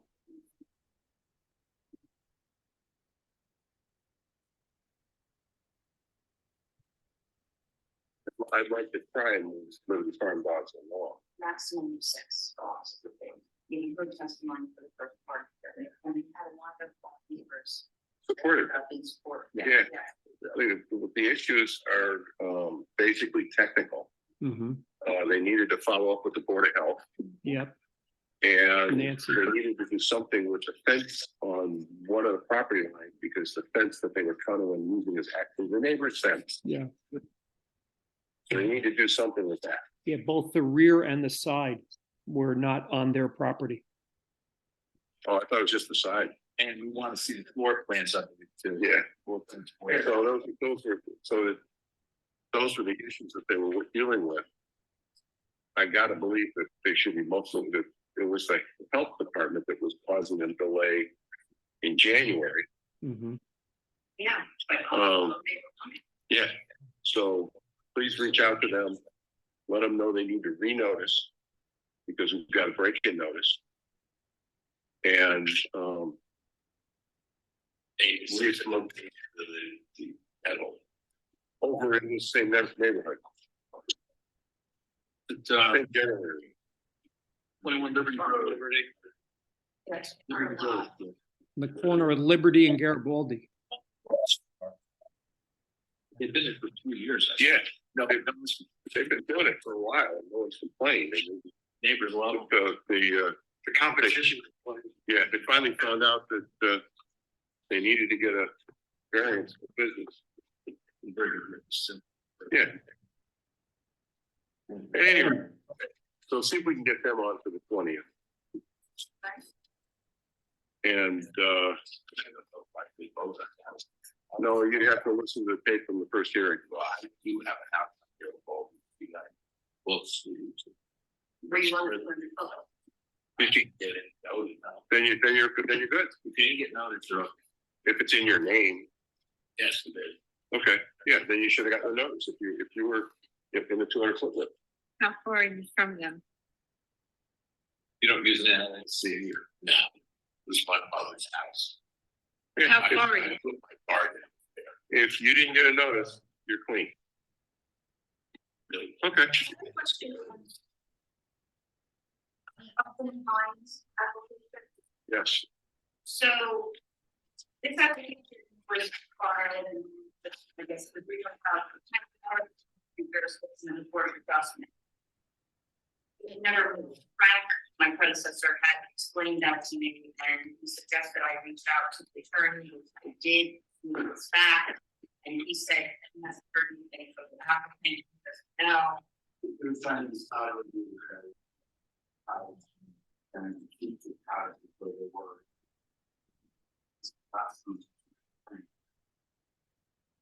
Yeah. I mean, it is a historical property. Well, yeah, there's been no activity for well over a year, so I was just wondering if we wanted to dismiss it without prejudice or just keep it. There's no clock running on it. It's not complete. See, as long as the board doesn't deem it complete, there's no clock running on it. Well, no, I know A lot of boards, they like, if you want to clean out, you don't want to run, Yeah. have the application live on their shelf. So they said, look, we're going to dismiss it. If you want to come back, write a letter, and we'll give you a date. We have to notice. It's just, it's without prejudice. Yeah. We're just gonna store it someplace. I don't, personally, I don't think we need to do that. Fine. Just let it sit. Got other applications like that. We got enough work in front of us. Yeah. Okay. Anything else from anybody? I see. Yeah. And I want to also thank, For me, upstairs, I prefer that. Yeah, good stuff. All right. and I also want to thank you, Mr. Chairman, and also Denise for allowing me to do this on Zoom. Okay, we got a motion on the floor from our vice chair. Vice, no, it's already been seconded. All in favor? Aye. On